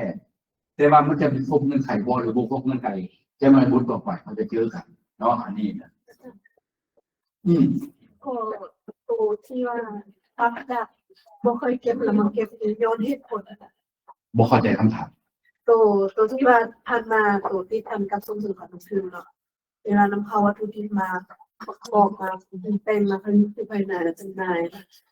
แล้วมีการยกเว้นต่อที่ปัจจุบันมันเก็บย้อนอย่างจึงกลับมาเก็บคืนอันนี้มันเป็นอย่างที่เนาะตามข้อมูลตัวเลขสถิติแมนในช่วงปีผ่านมาก่อนที่ปั๊บพูดใหม่ข้อมูลข่าวเพิ่มเขาได้มีการเขียนโมเดลขึ้นมาเนาะเขามีการเขียนโมเดลขึ้นมาใหม่เมื่อเขียนโมเดลตัวนี้อิงตามข้อมูลของภาษีได้อิงตามข้อมูลของระบบแทนดีแต่ เนาะที่ว่ามีการยกเว้นนะเฮามาเบิ่งละ GDP เฮาบ่เติบโตส่วนหนึ่งก็ย้อนว่าการยกเว้นนี่หลายเนาะเพราะฉะนั้นเฮาปีคืนเฮาบ่ว่า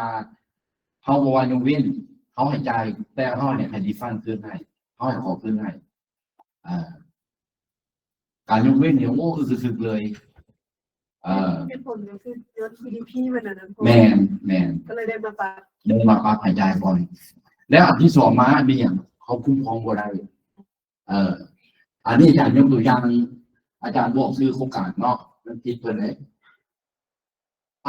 โครงการตัวนั้นนำเล็กเข้ามาจักแสนต้นมวยต่างตัวจืดแล้วไปสร้างบูมเฮิร์ตจะประกาศลงเฟซบุ๊กนี่ขายเล็กตอนนั้นเล็กท่องตลาดกันสมัยนั้นเงินบาทเขาเงินกีบเขาสมมติอ่อนค่าแต่เนาะ250กีบตลอดก็ต่อบาทนี่แหละแล้วเล็กท่องตลาดตอนนั้นน่าจะประมาณ4 ล้านเกือบ5 ล้านนี่แหละผู้บอกเขาจะบาทผู้บอกเขาจะบนลงเฟซบุ๊กกันเท่าไหร่เขาจะขาย3 ล้าน1มาเป็นเล็กน้ำเขาถูกต้องเล็กน้ำเขาถูกต้องเนาะแต่โดยหลักการคือที่ถ้าว่าจะนำเข้ามาเข้าใช้โครงการรายจ่ายบริจ่ายถือเป็นนะครับแต่ที่เจ้าขายเล็กออกเลยต้องถือเป็นนะครับอันนี้เขาจะบอกเขาจะไปลองขายเมื่อปฏิเสธไหมอีกบอกส่วนตัวของข้าพเจ้าอีกไอ้เสือจากตู้น้องนี่ชนะตัวนี้ตู้เล็กขนาดไหนมีเมื่อไหร่บอกเอาคุ้มครองบ่ได้แบบนี้วันนี้แจ้งไหนเอาคุ้มครองบ่ได้แบบนี้นะเอาเลยบอกว่าบ่จำเป็นอาจจะเสียมาจะมาขอคืนบริกรที่เจ้าขอคืนมีอย่างกวดกาก่อนเห็นบ่เขาต้องกวดกาก่อนสมมุติว่าน้องสิสั่งขึ้นหลังนี้เนาะน้องบอกว่าขอเรื่องเข้ามา100 ต้นคนยังเป็นน้อง100 ต้นปึ๊บน้องสิมาขอคืนให้แบบนี้จากต้องมากวดคืนมาเพื่อหลังนี้ใส่เล็กตัวจริงเท่าไหร่ใส่เล็กมันจะ80 ต้น20 ต้นเจ้าไปใส่เอาเลยว่าปรับมาตรงนี้จ่ายก่อนเนาะอาจารย์น้องขออนุญาตถามแน่อาจารย์อาจารย์พวกน้องเป็นโค้ดของธนาคารเนาะกันเนาะแล้วพวกน้องพวกน้องเป็นธนาคารโอเคจะมีแต่ส่วนเข้าแต่บ่มีส่วนออกแล้วถ้าแบบนี้หั่นน่ะพวกน้องสามารถขอคืนได้บ่ บ่ได้ขอเห็นหมด ว่านี่บริเนียได้เนาะว่านี่เป็นมาได้เนาะโดยหลักการแล้วนะแม่นว่าก่อนมูลค่าเพิ่มส่วนเข้านะจะสามารถขอคืนได้ต้องแม่นสินค้าตัวนั้นต้องขายคืออัตรา 10% แล้วเป็นสามารถมาหักได้ถ้าว่าสินค้าตัวนั้นขายภายใน 10% และส่งออกต่างประเทศเป็นอัตรา0นั่นน่ะอันนี้มูลค่าเพิ่มขอคืนได้โดยหลักการเด้อแต่ว่าบรรดาวิสาหกิจที่สร้างตั้งขึ้นมาแล้วเคลื่อนไหวในบรรดาคะแนนวิชาชีพที่กำหนดอยู่ในมาตรา 12นะมาตรา 12ของกฎหมายของมูลค่าเพิ่มมันบอกว่าอย่างเว้นเนาะแสดงว่าบรรดารายการตัวนี้พวกเราบ่สามารถเอามาหักมาขอคืนได้ให้ลงไปในจ่ายเลยการลงไปในจ่ายในที่นี่มันมี2 กรณีเนาะก็คือถ้าว่ารายจ่ายทั่วไปแล้วเป็นให้พวกน้องลงไปในจ่าย110%เลยแต่ว่าถ้าว่าพวกน้องไปซื้อทรัพย์สมบัติเนาะเป็นต้นเป็นโต๊ะต่างหมดรถร้านต่างๆบ่มีอย่างนั้นที่ว่ามีแบบนี้อันนี้บ่ให้ลงไปในจ่ายแต่ให้พวกเป็นตัวคืนทรัพย์สมบัติเพื่ออาคารเรียนเลยอันนี้เป็นหลักการเด้อสำหรับบรรดาธุรกิจที่ว่ายกเว้นของมูลค่าเพิ่มท่านเป็นต้นก็เป็นกิจการธนาคารมีกิจการการศึกษานี้เนาะยกตัวอย่างว่าโรงเรียนคอมพิวเตอร์ซะเนาะหรือว่ารัตนบริหารธุรกิจนี่นะการศึกษาคือในย้อนหยังส่วนหนึ่งแม่นไฟฟ้าไฟฟ้านี่ต้องในใจแม่นบ่ต้องในใจแม่นเนาะใจแม่นเพื่อมาสร้างแสงสว่างใจกันเพื่อว่าให้แอร์เดินให้นักเรียนได้เรียนได้นั่นได้นี่ต่างๆเนี่ยแต่แบบตัวนี้เป็นแบบสุดเข้าบ่เป็นแบบสุดเข้าแต่ว่าหักได้บ่หักบ่ได้เนื่องจากลักษณะหรือว่าคอมพิวเตอร์บ่มีส่วนออกเพราะฉะนั้นอันนี้ลงไปกระจายเลยเนาะลงไปกระจายเลยกันเป็นยังไงเข้าใจเนาะโดยเข้าใจอาจารย์เข้าใจหลาย โดยพอมีคำถามเด้ อืม เกี่ยวกับอันธุรกิจประกันภัยนะคะการประกันภัยทรัพย์สินนะ คนยิงเอาไหม โดยอาจารย์เกี่ยวกับธุรกิจประกันภัยทรัพย์สินนะแล้วเฮามีอากรมูลค่าเพิ่มส่วนค่าประเภทใดที่เฮาสามารถเก็บคืนได้นะตัวอย่างว่าเฮาซื้อคอมพิวเตอร์บ่ซื้อรถบ่แล้วเฮาซื้อจ่ายอากรมูลค่าเพิ่มแล้วนะอาจารย์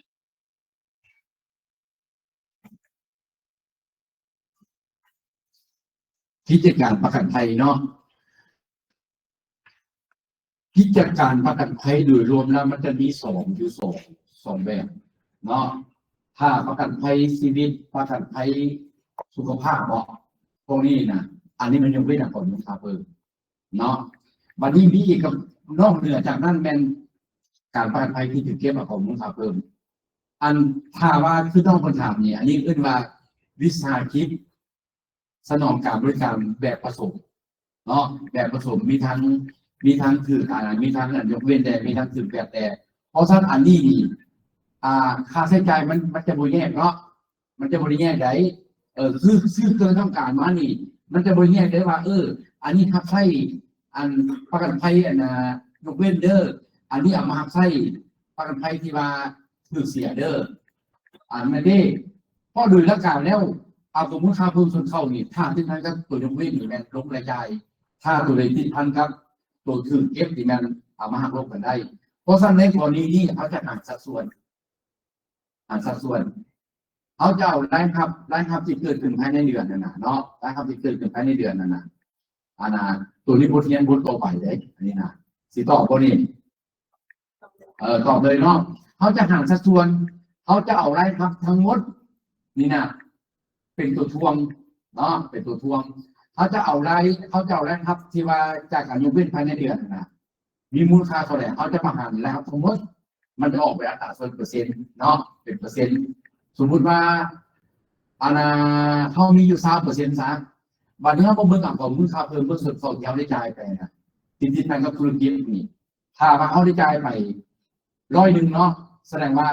เขาทับได้แต่80เพราะอีก20%เขาบ่อยครับย้อนอย่างเขาแบ่งส่วนไปเข้าตู่ที่ว่านะครับที่ว่าถึงเว้นนั้นเขาจะแบ่งแบบนี้ส่วนรายละเอียดตัวอย่างอาจจะเป็นวันเสาร์หน้าก็เจอกันอันนี้นะ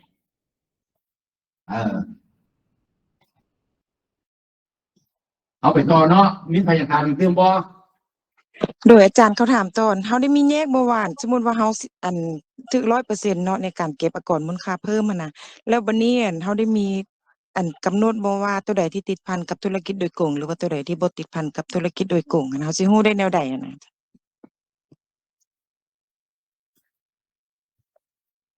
อยู่ในอันของมูลค่าเพิ่มส่วนของที่เราได้จ่ายเนาะก็คือจ่ายเท่าเนาะ1มาน้ำเข้า2มาซื้อภายใน3มาแล้วแม่นจากผู้บริโภคลำเนาอัน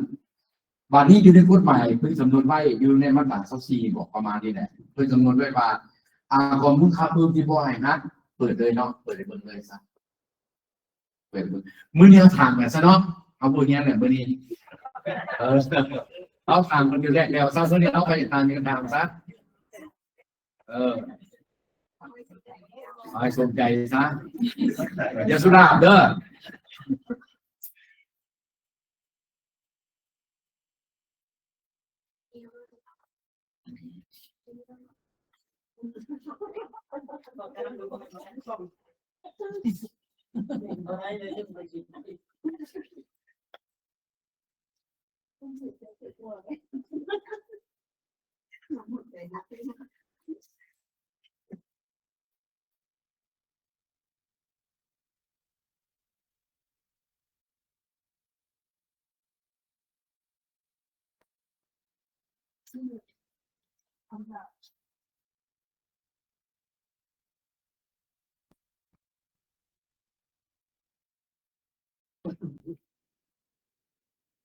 เอาอาจารย์จะเริ่มจากเงินไขซะให้ตรงเงินไขก่อน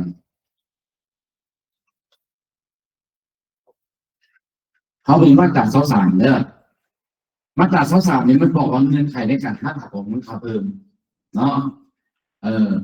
หนึ่งและเป็นมาอากรมูลค่าเพิ่มที่พวกเราได้มอบแล้วเนาะจากการซื้อสินค้าและการบริการเนาะ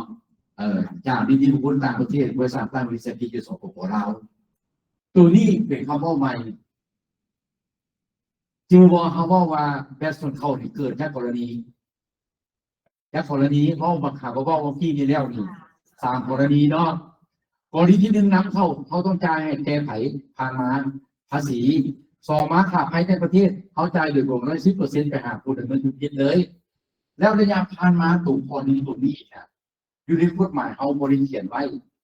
เขาให้ไปดุลได้ใบแจ้งเนาะขั้นถ่ายจริงใบแจ้ง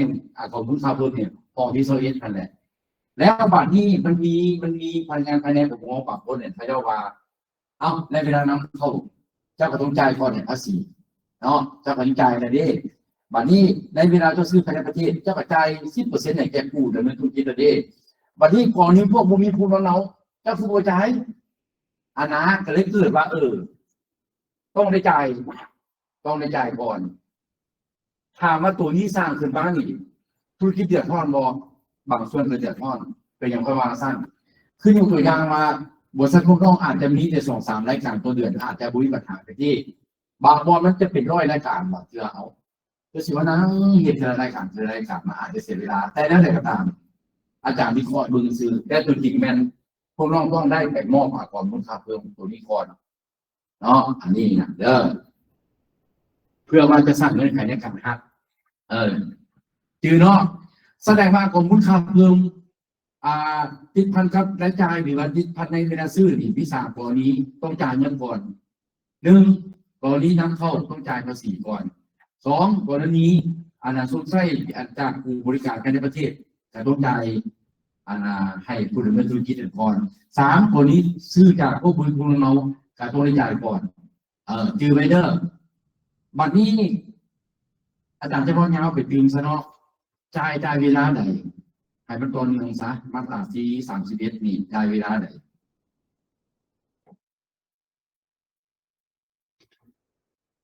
ให้จ่ายภายใน15 มื้อจือเด้อ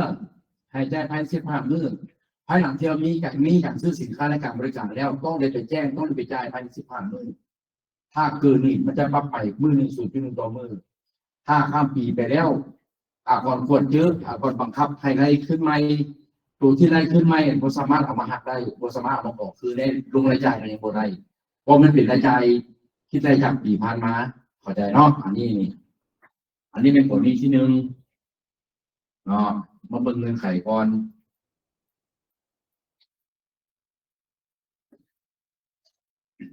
บัดนี้กรณีที่2แล้วเป็นว่ากฎหมายกำหนดให้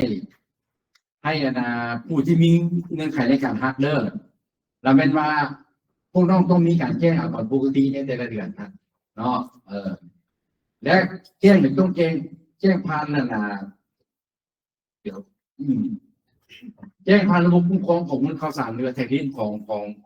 รมวิสาหกรณ์นี้สามารถต้องเป็นมอบเงินผ่านระบบธนาคารและระบบอื่นที่ว่าธนาคารสปป.ลาวได้อนุญาตหรือครั้งแรกแห่งชาตินี่อันนี้ที่สมมติปัญหาครับอาจารย์คิดว่าตัวนี้นี่มันเป็นข้อจำกัดเด้อเงื่อนไขในการขอฮักนี่นะสมมติว่าอยู่ภายในเดือนเนาะพวกน้องเหล่านี้อยู่100 ธุรกรรมเนาะ100 ธุรกรรมในการซื้อขายมีการซื้อของแดมีการซื้อน้ำดื่มเพื่อรับแขกแดมีการซื้อตู้ซื้อตังเข้ามาเป็นทรัพย์สมบัติแดเนาะบางที่ใน100 ธุรกรรมนะมันมีแต่80 ธุรกรรมตามทุกน้องละโอนเงิน10,000ยูมันนี่บ่เอ็มมันนี่บ่หรือว่าแลบเน็ตบ่ต่างๆบ่อาจารย์ผู้จือเด้อแล้วแม่นมาสามารถเอามาเป็นเงื่อนไขในการหักได้แต่ถ้าว่าผู้ต้องไปจ่ายเงินสดเนาะคืออยู่ประจำคอมมินี่พร้อมเลย20 ล้านแบบ 10% 2 ล้าน2 ล้านยกเงินสดจ่ายกันปึ๊บอันนี้พวกเขามีเงื่อนไขในการหัก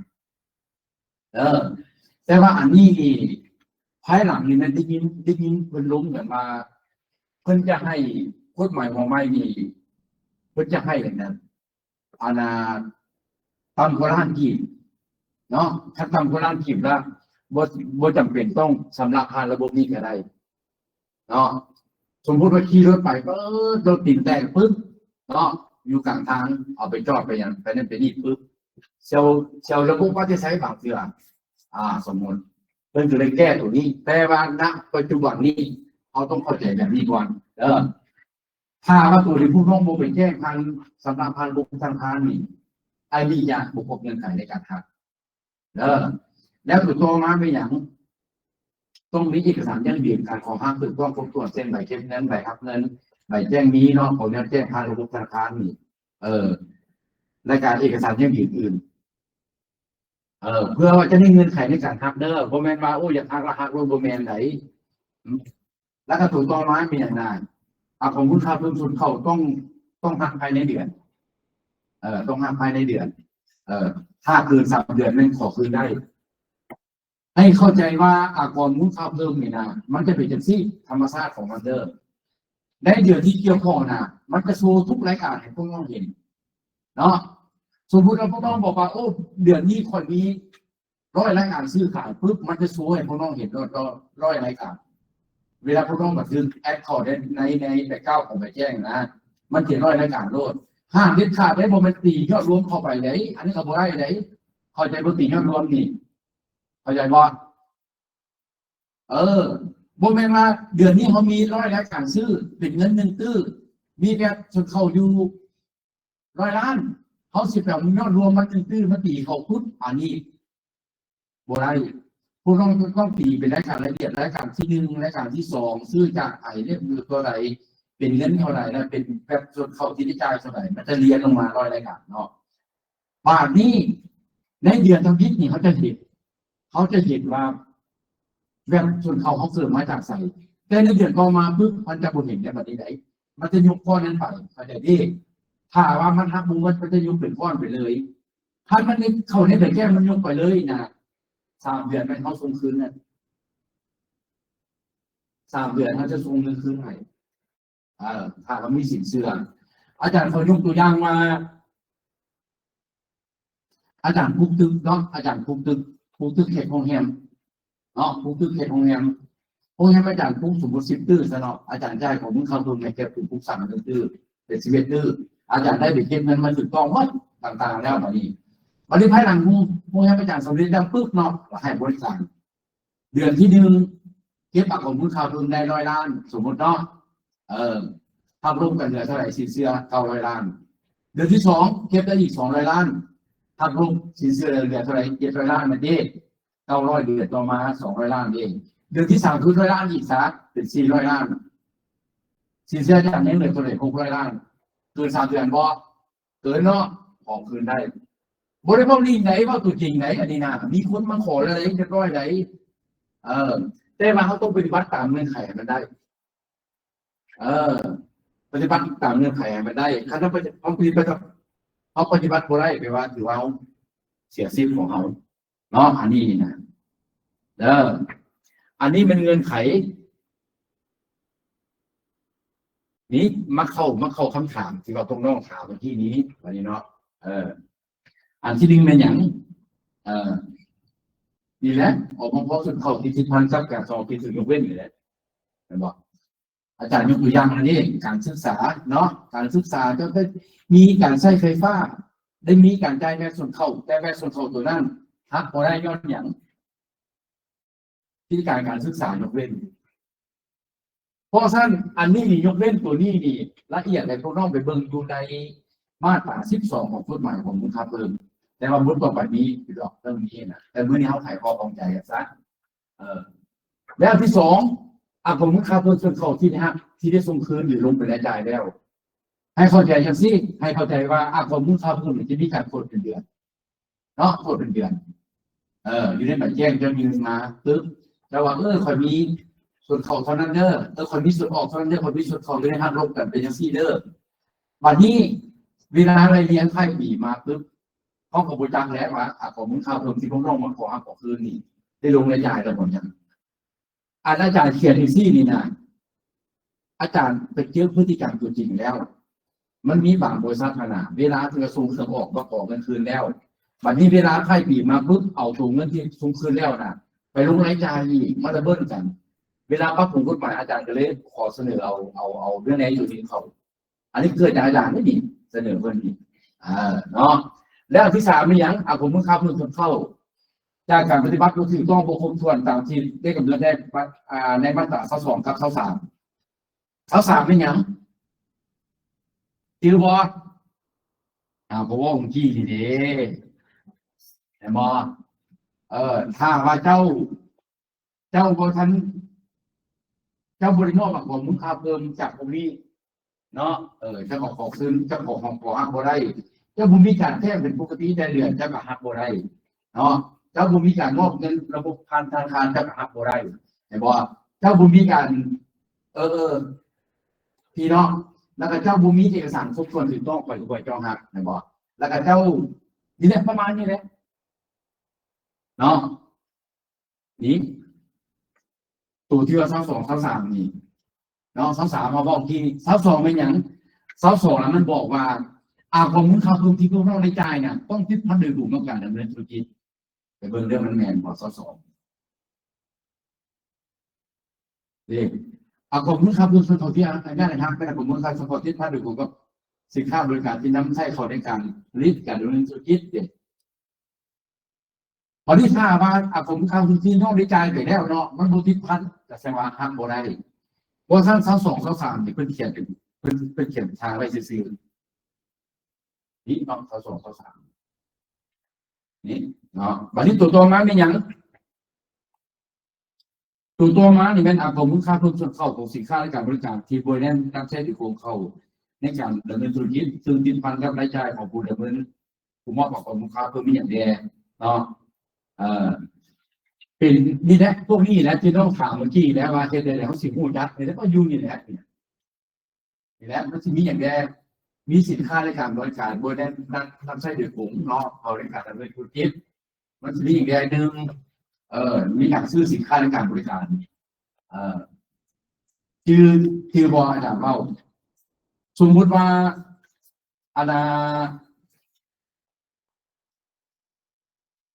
ในเดือนซะเนาะในเดือนซะพวงในการผลิตบุญเงินเนาะผลิตบุญเงินเพิ่นไหนเนาะเพิ่นจะบอกว่าเอาสงสัยไปซื้ออันทูบซื้อเทียนบ่ซื้อ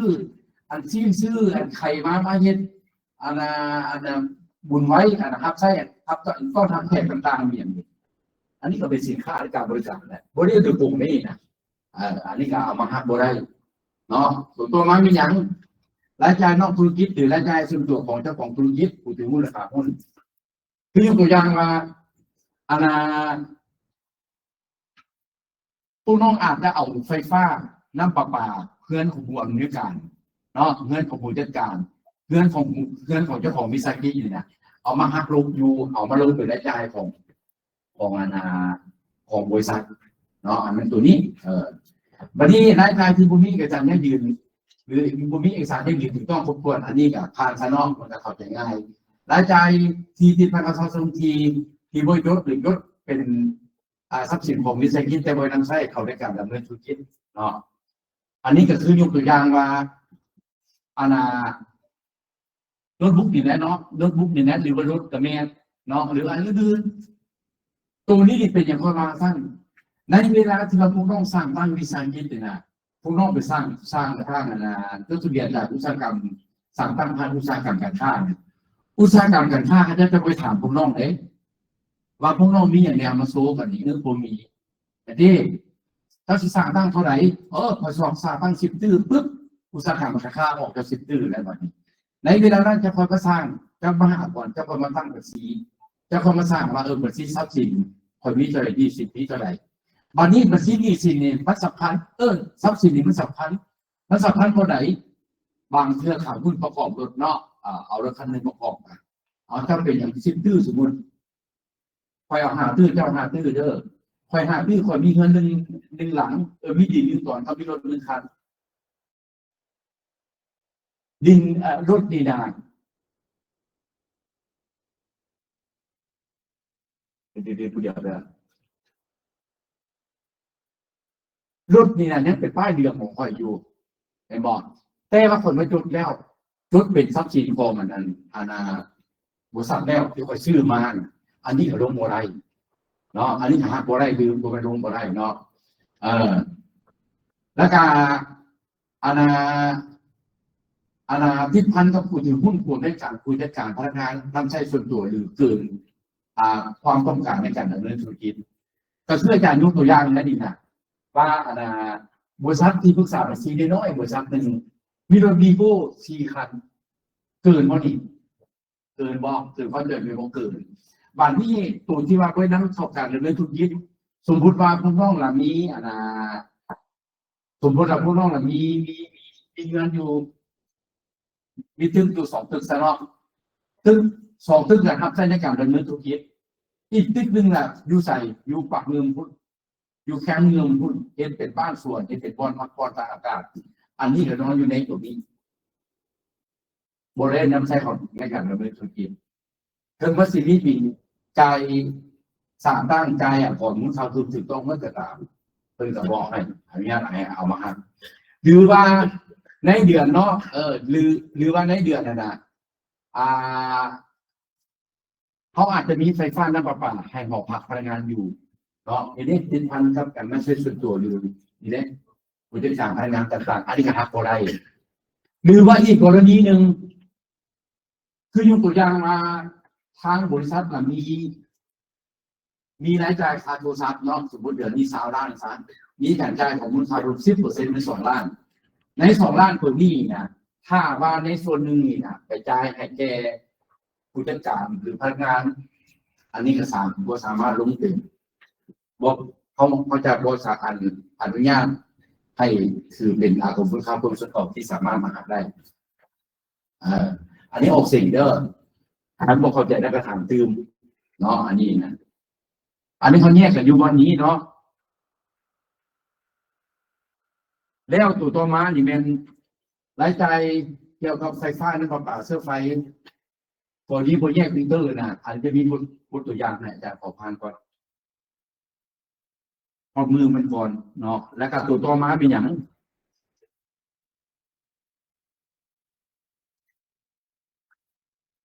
ใส่ละนี่เนาะบาทนี้ตัวลีเดอร์ตัวที่5สำคัญเบิ่งฟังน้ำกัดตื่มตัวที่5นี่แม่นอันนี้นี่แม่นพนักงานสื่อสารก่อนเขามักเข้าใจผิดมักเข้าใจผิดอยู่ในข้อที่5เพราะว่าข้อมูลเขาเพิ่มส่วนเขาที่มีเอก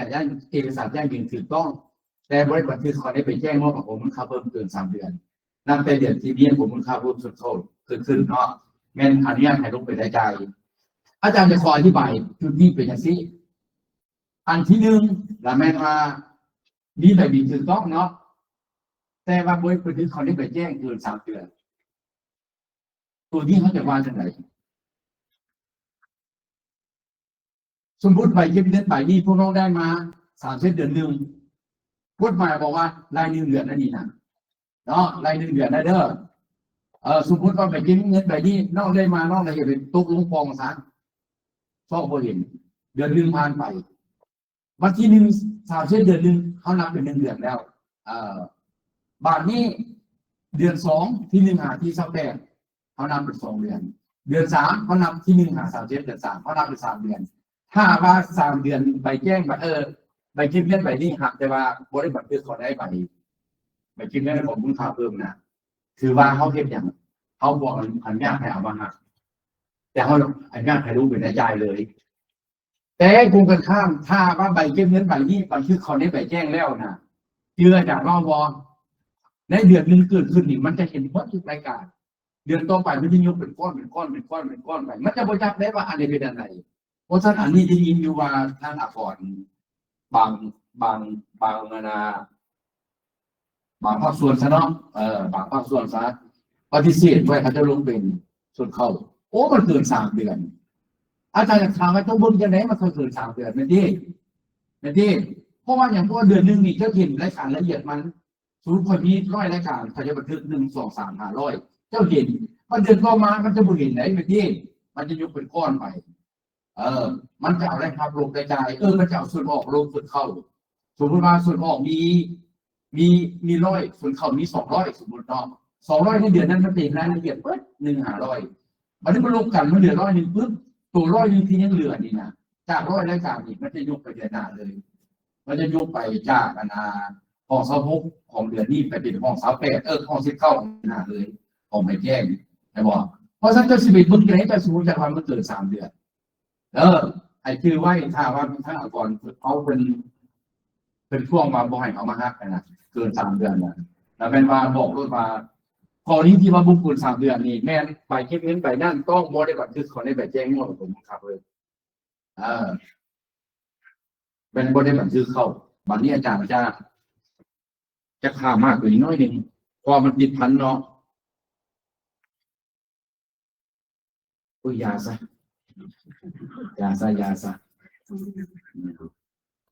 เนาะให้จือจังสั้นคำว่า3 เดือนอาจารย์จะเปิดอักษรได้ให้เบิ่งอักษรได้ถูกที่ว่ารายจ่ายที่พวกเขาพูดเป็นรายจ่ายนะจือเด้อพอดเมื่อจากที่จ้างจือดอกแล้วอาจารย์ขอตัวนี้ก่อนถ้าว่าใบเก็บเงินที่ว่ามันเกิดแล้วนะสมมุติว่าใบเก็บเงินใบนี้นะยกตัวอย่างใบนี้เนาะเกิน3 เดือนและเมื่อปีมาผู้น้องกับผู้เห็นใบเก็บเงินใบนี้เลยบังเอิญไม่ได้ปิดบัญชีซุบบัญชีแล้วไปเห็นบัญชีนะแล้วเอาเข้าในภาครายจ่ายนะเอาก่อนไม่รู้เป็นรายจ่ายจือเด้อพอสั้นถึงว่าจะเกิดจะตามเขาต้องเอาเขาในใบแจ้งบัตรพอดเมื่อจากได้ลงเรื่องสุฟังเติมให้จือทำนี้ก็พอต้องเอาเขาในใบแจ้งถ้าผู้น้องบอกเขาในใบแจ้งที่ยังจะเกิดขึ้นเราเป็นว่าก่อนจะบอกอันนี้ให้รู้เป็นรายจ่ายทางด้านสื่อสารก่อนนี้อาจารย์เปิดซะ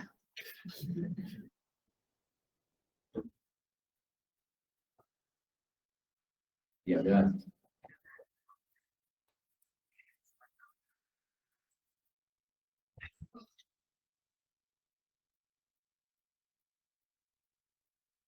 มันขายใจเปิดมันเป็นต้องโซ่มัดกรนี่นะ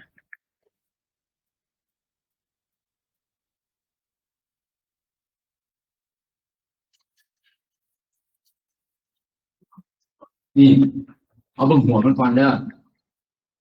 หัวมันบอกว่ามาตรา18รายการที่บริญญาให้เป็นรายจ่ายทางด้านสื่อสารก่อนมันจะอยู่ข้อ9นะการที่ผิดเด้อบ่แม่นข้อ10เนาะข้อ10รายจ่ายที่มีแบบเก็บเงินหรือมีเอกสารแจ้งยืนยันถูกต้องเนาะเอกสารแจ้งยืนที่ถูกต้องมันมีอย่างใด1มามันไปบอกน้ำเข้าจากภาษีนะเด้ผมมึงขับเพิ่มคือสั่งตอนนี้เด้ไปเก็บเงินเป็นภายในแล้วและอีกกรณีนึงเป็นอย่างแล้วเป็นว่าการซุ่มไส้สินค้าและการบริการจากนิติบุคคลต่างประเทศโดยตัวเด็กที่สปป.ลาวนี่คือต้องมาได้เองนี่นะแต่โบได้ประกอบข้อมูลใส่ในใบแจ้งผมขับรถในแต่ละเดือนเห็นบ่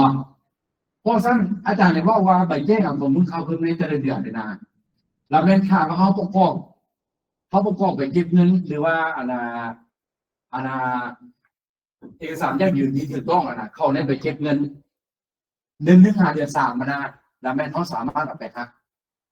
แบบออกคืนได้แต่บางข่าวว่าเขากาย3 เดือนเขาตัวเนี้ยเขาเนี่ยไปแจ้งเนื่องจากว่าเขาจะขอสิทธิ์ในการแจ้งยืนในการลงรายจ่ายก็คือไปเก็บเงินไปนี่นะสมมุติว่ามันเกิดอยู่เดือน10ซะเนาะ10พวกน้องกับตกหล่นบ่เห็น11กับตกหล่นบ่เห็น12กับตกหล่นบ่เห็นบาดนี้เวลาสรุปเป็น4 เดือน 2ไปแล้วไปเห็นบาดนี้ไปเห็นนะบ่มาตั้งใจไปแจ้งแล้วเอาเข้าในถังรายจ่ายเลยโดยที่พวกเขาในไปแจ้งเนาะเวลาถ้าก่อนเขาจะร่วมมันกดอยู่ไปแจ้งในบาดนี้น่ะไปกินเงินบาดนี้ถ้าว่าบ่นอนอยู่ในใบแจ้งในแต่ละเดือนของปีผ่านมานี่เขาจะเอาออกรถเป็นรายจ่ายบวกกับเนาะเพราะฉะนั้นตัวนี้ดีอาจารย์ในการตัวนี้ให้พวกน้องได้เห็น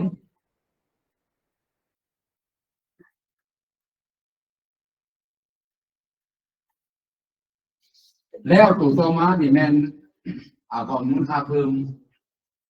ติดพันกับการสนใจการบริการขนส่งจากนิติบุคคลต่างประเทศเนาะ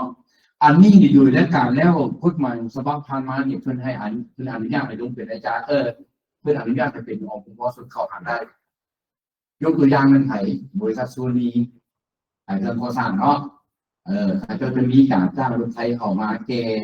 กระลูกแก่สุขภัณฑ์ก็จะเข้ามาเพื่อว่ามาขายบัดนี้ในเรื่องที่ว่าเขาจะจ้างรถไถนี่เขาจะต้องจ่ายแบบ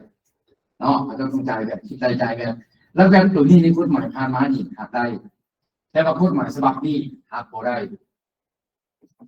ให้ลงเป็นรายจ่ายเลยย้อนอย่างเพิ่นตีความว่าอันที่หนึ่งบ้านเขานี่เป็นบ้านที่บ้านน้อยหลักทางแคบถ้ารถผู้ที่เข้ามาละเป็นไข่รถการจราจรที่คัดเนาะแล้วสิจ้างกับจ้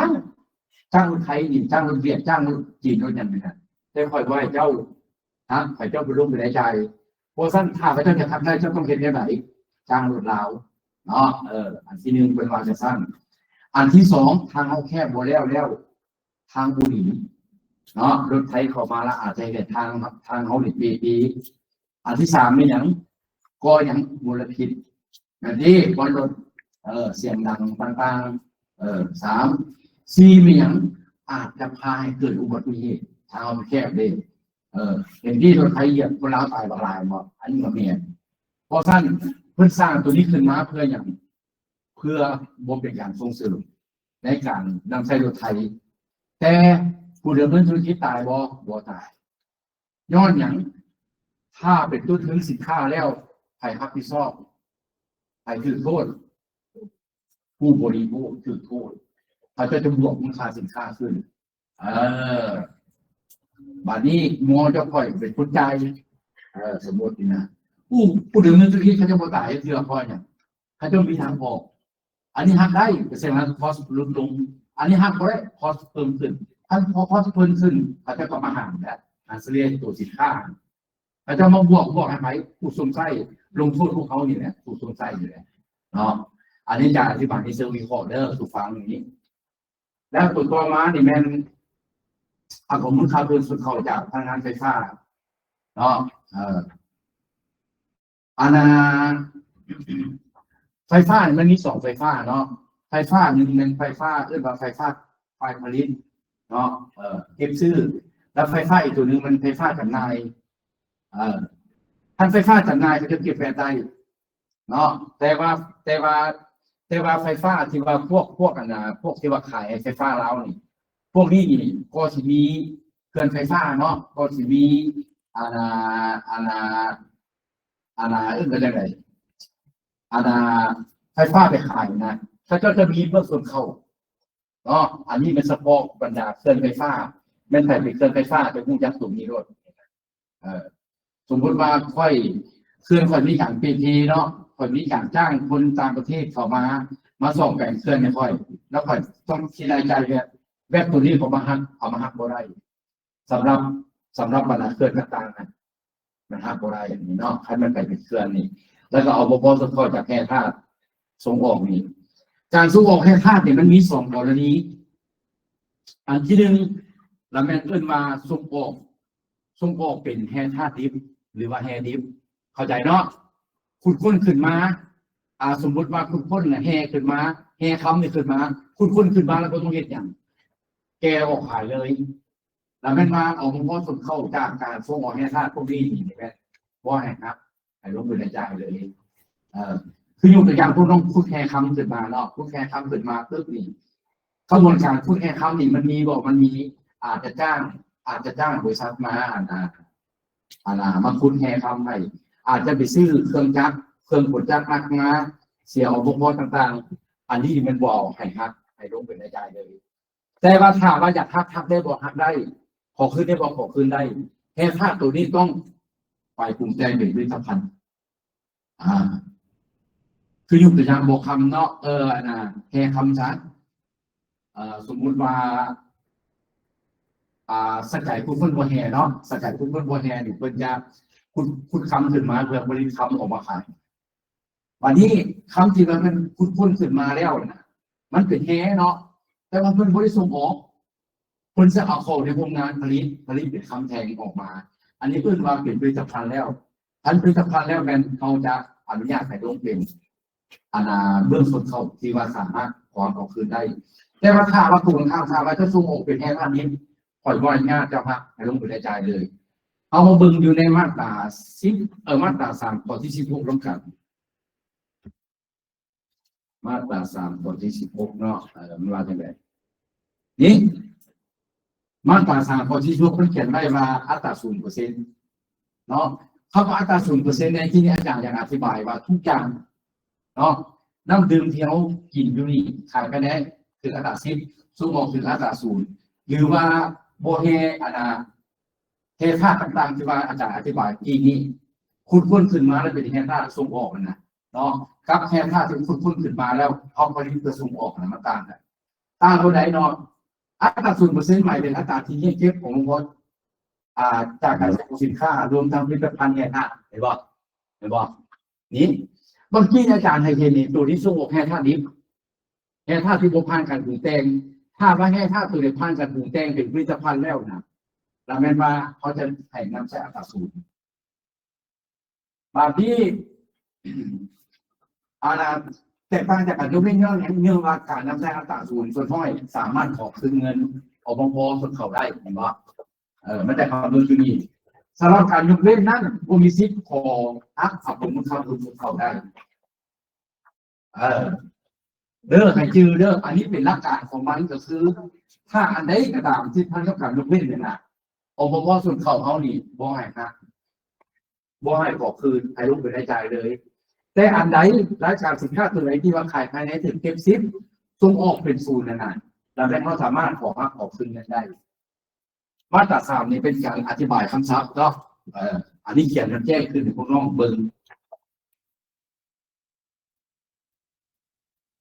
นี่มาตรา3การอธิบายคำศัพท์พอสั้นถ้าว่าพวกน้องอยากเก่งกฎหมายอยากเข้าใจกฎหมายเรื่องขนาดพวกน้องต้องอ่านเหมือนคนอื่นมันต้องอ่านเหมือนทุกมาตราก่อนอ่านดีแค่อ่าน3 เที่ยวปึ๊บแต่ตัวใดพวกน้องบ่เข้าใจเพราะแต่ละข้อมันจะมีต้องสู้กันมาเหมือนเนาะถ้าพวกน้องอ่านมันจะปึ๊บจุดนี้มันเขียนอธิบายอยู่เชิงคุณแล้วไปเบิ่งอยู่เชิงคุณเอาประมาณแล้วถ้าตัวใดยังบ่เข้าใจปึ๊บค่อยโน้ตกันแล้วค่อยถามกันเวลานั้นพวกน้องจะตีโจทย์กฎหมายแต่วิธีศึกษากฎหมายนี้เนาะอันนี้นะเอาไปต่อเนาะโบเบกแล้วเลิกเลยแล้วนี่นะ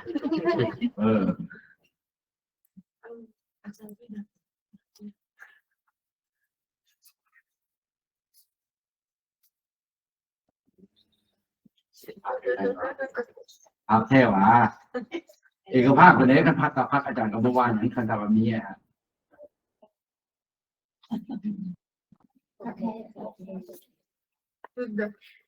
เนาะภาพรวมที่ว่าทางนอกคนถามมาอยู่ทางบ้านอาจารย์ครับ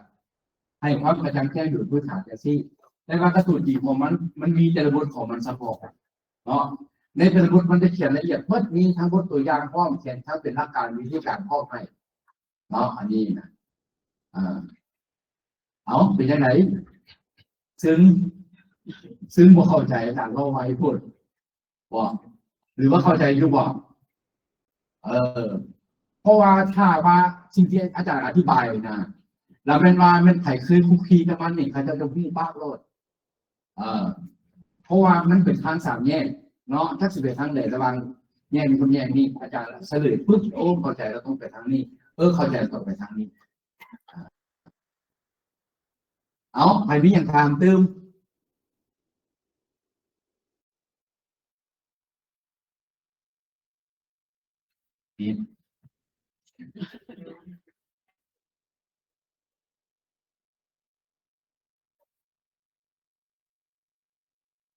เอาถามเติมแน่โดยอาจารย์ขออนุญาตถามอาจารย์ขออนุญาตถามอาจารย์เลยธุรกิจบริการขี้เหงื่อนะอาจารย์ราคาแม่นทางเมืองกำหนดให้แต่ว่าเวลาบัดนั้นละอากรหันไปไล่เลี้ยงให้มอบออกมาพอนะอาจารย์ตัวนี้เขาต้องได้มอบบ่จือบ่อาจารย์เล่าจือบ่บัญชีนี่ ที่เนื้อนี่มันอาจจะเป็นพวกอพบเนาะใช่บ่ถ้าอพบในที่นี้เป็นผู้ดำเนินธุรกิจบ่เป็นบ่ทางบ่ อันเป็น บ่มีเนาะ เป็นวิสาหกิจอาจารย์ ถ้าบ่เป็นแล้วเราจะบ่มีสิทธิ์เก็บแบบจึงโลดมาแบบนี้เกิดจากอย่างเกิดจากการส่งสินค้าและการบริการ โดยผู้ที่ดำเนินธุรกิจอยู่ในระบบของมูลค่าเพิ่มเท่านั้นอาจารย์บอกถึงพอร์ตภายในเด้ออันพอร์ตนำเข้าเป็นจ่ายภาษีรับพอร์ตที่อีกพอร์ตหนึ่งเป็นทางมาพวกน้องสมใช้สินค้าและการบริการจากดีที่คนต่างประเทศเนี่ยอันนั้นเป็นพวกน้องมีอัตราต้องแจ้งจ่ายเพราะสั้นกรณีต้องถามมานี่แมนกรณีนี้เป็นบนนอยู่ในขอบภายหรือว่าเงินไขเที่ยวจะต้องจ่ายแบบเป็นบริษัทนะอาจารย์ เป็นบริษัทเก็บ ขั้น เฮีย บริษัทที่นี่นะก็ต้องเป็นแบบไหนเพราะว่าการบริการที่นี่นี่อยู่ในกฎหมายไว้ยกเว้นไหนแต่ว่าต้องเบิ่งผู้แบบไปคลิปนั้นถูกต้องบ่หรือว่าบ่ถูกต้องคือที่เดี๋ยวนี้ อาจารย์คนขึ้นหน่อยนึงเนาะสินค้าเวลามันมี3แบบ1สินค้ายกเว้น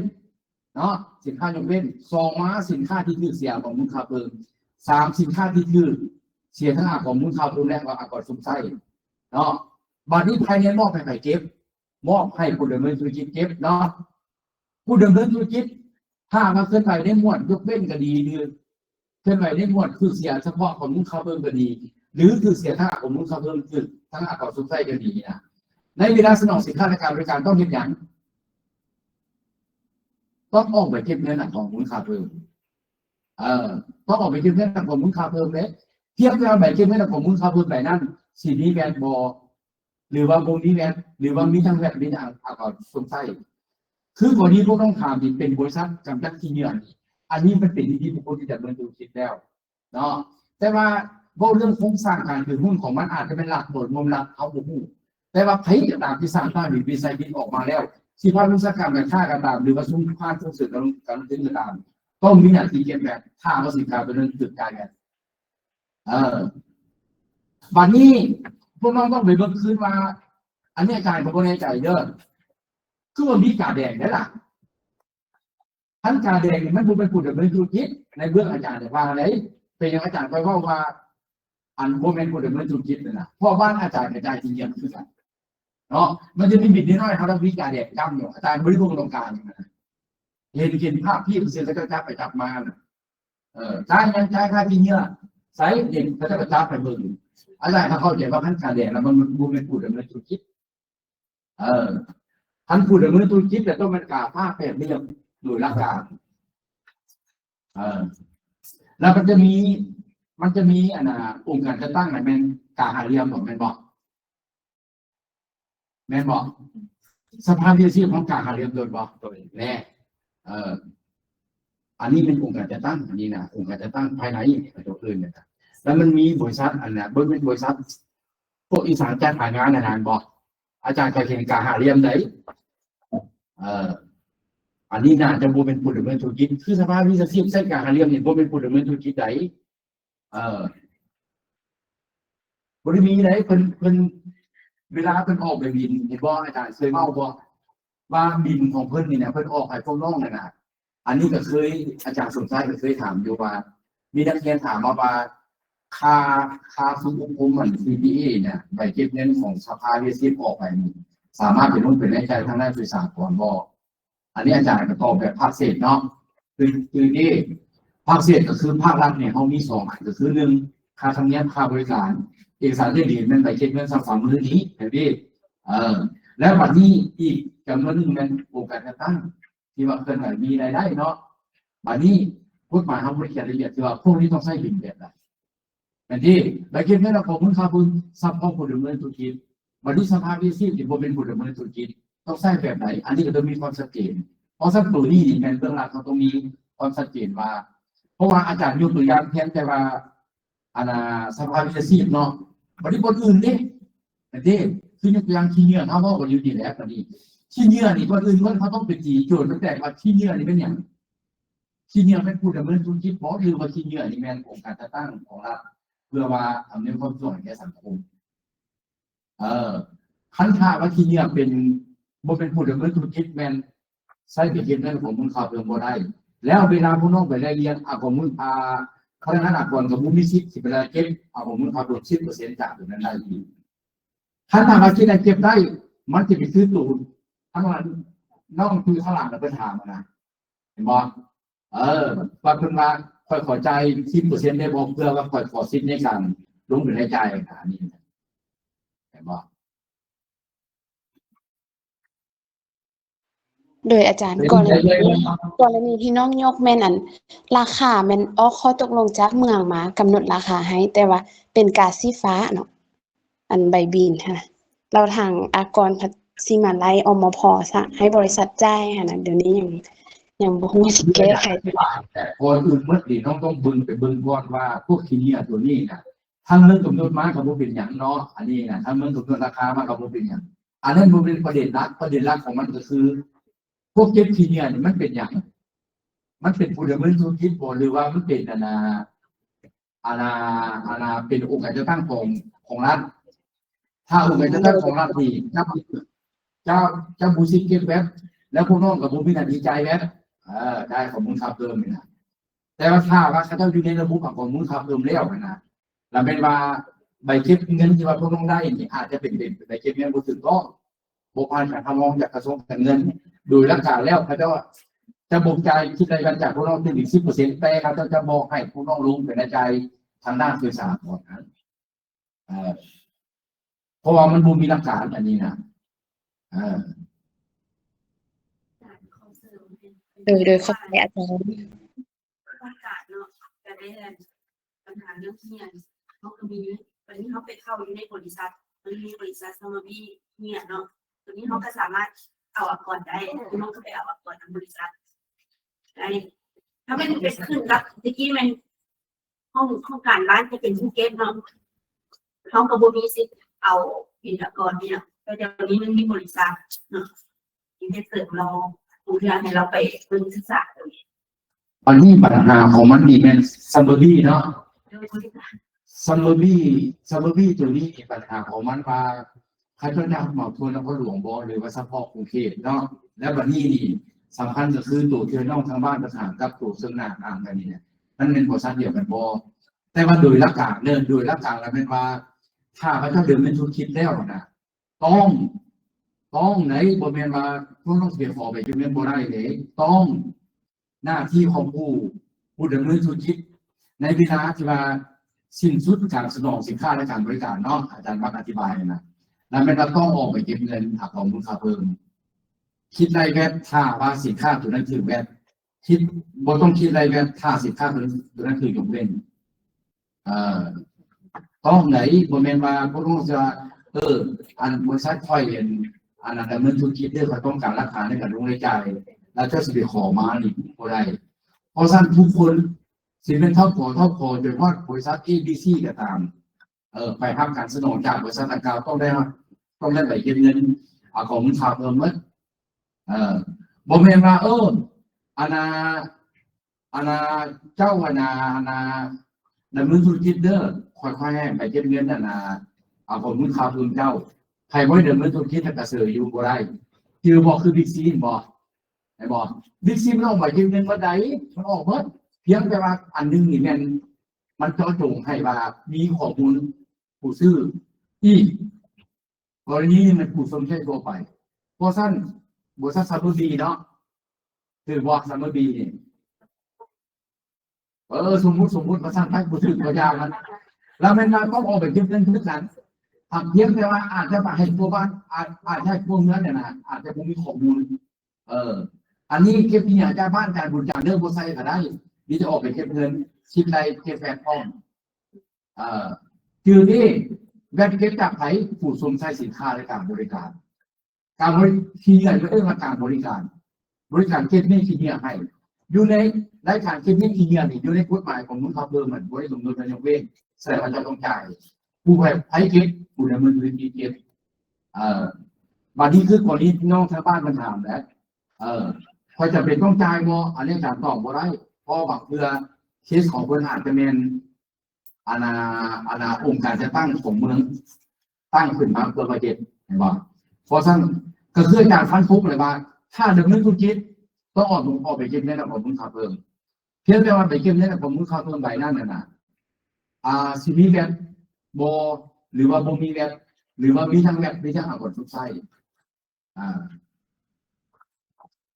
แล้วพี่มาอีกขอนิดนึงถ้าว่าเป็นองค์การจัดตั้งต่างๆเนาะอาจจะองค์การจัดตั้งสร้างเมือง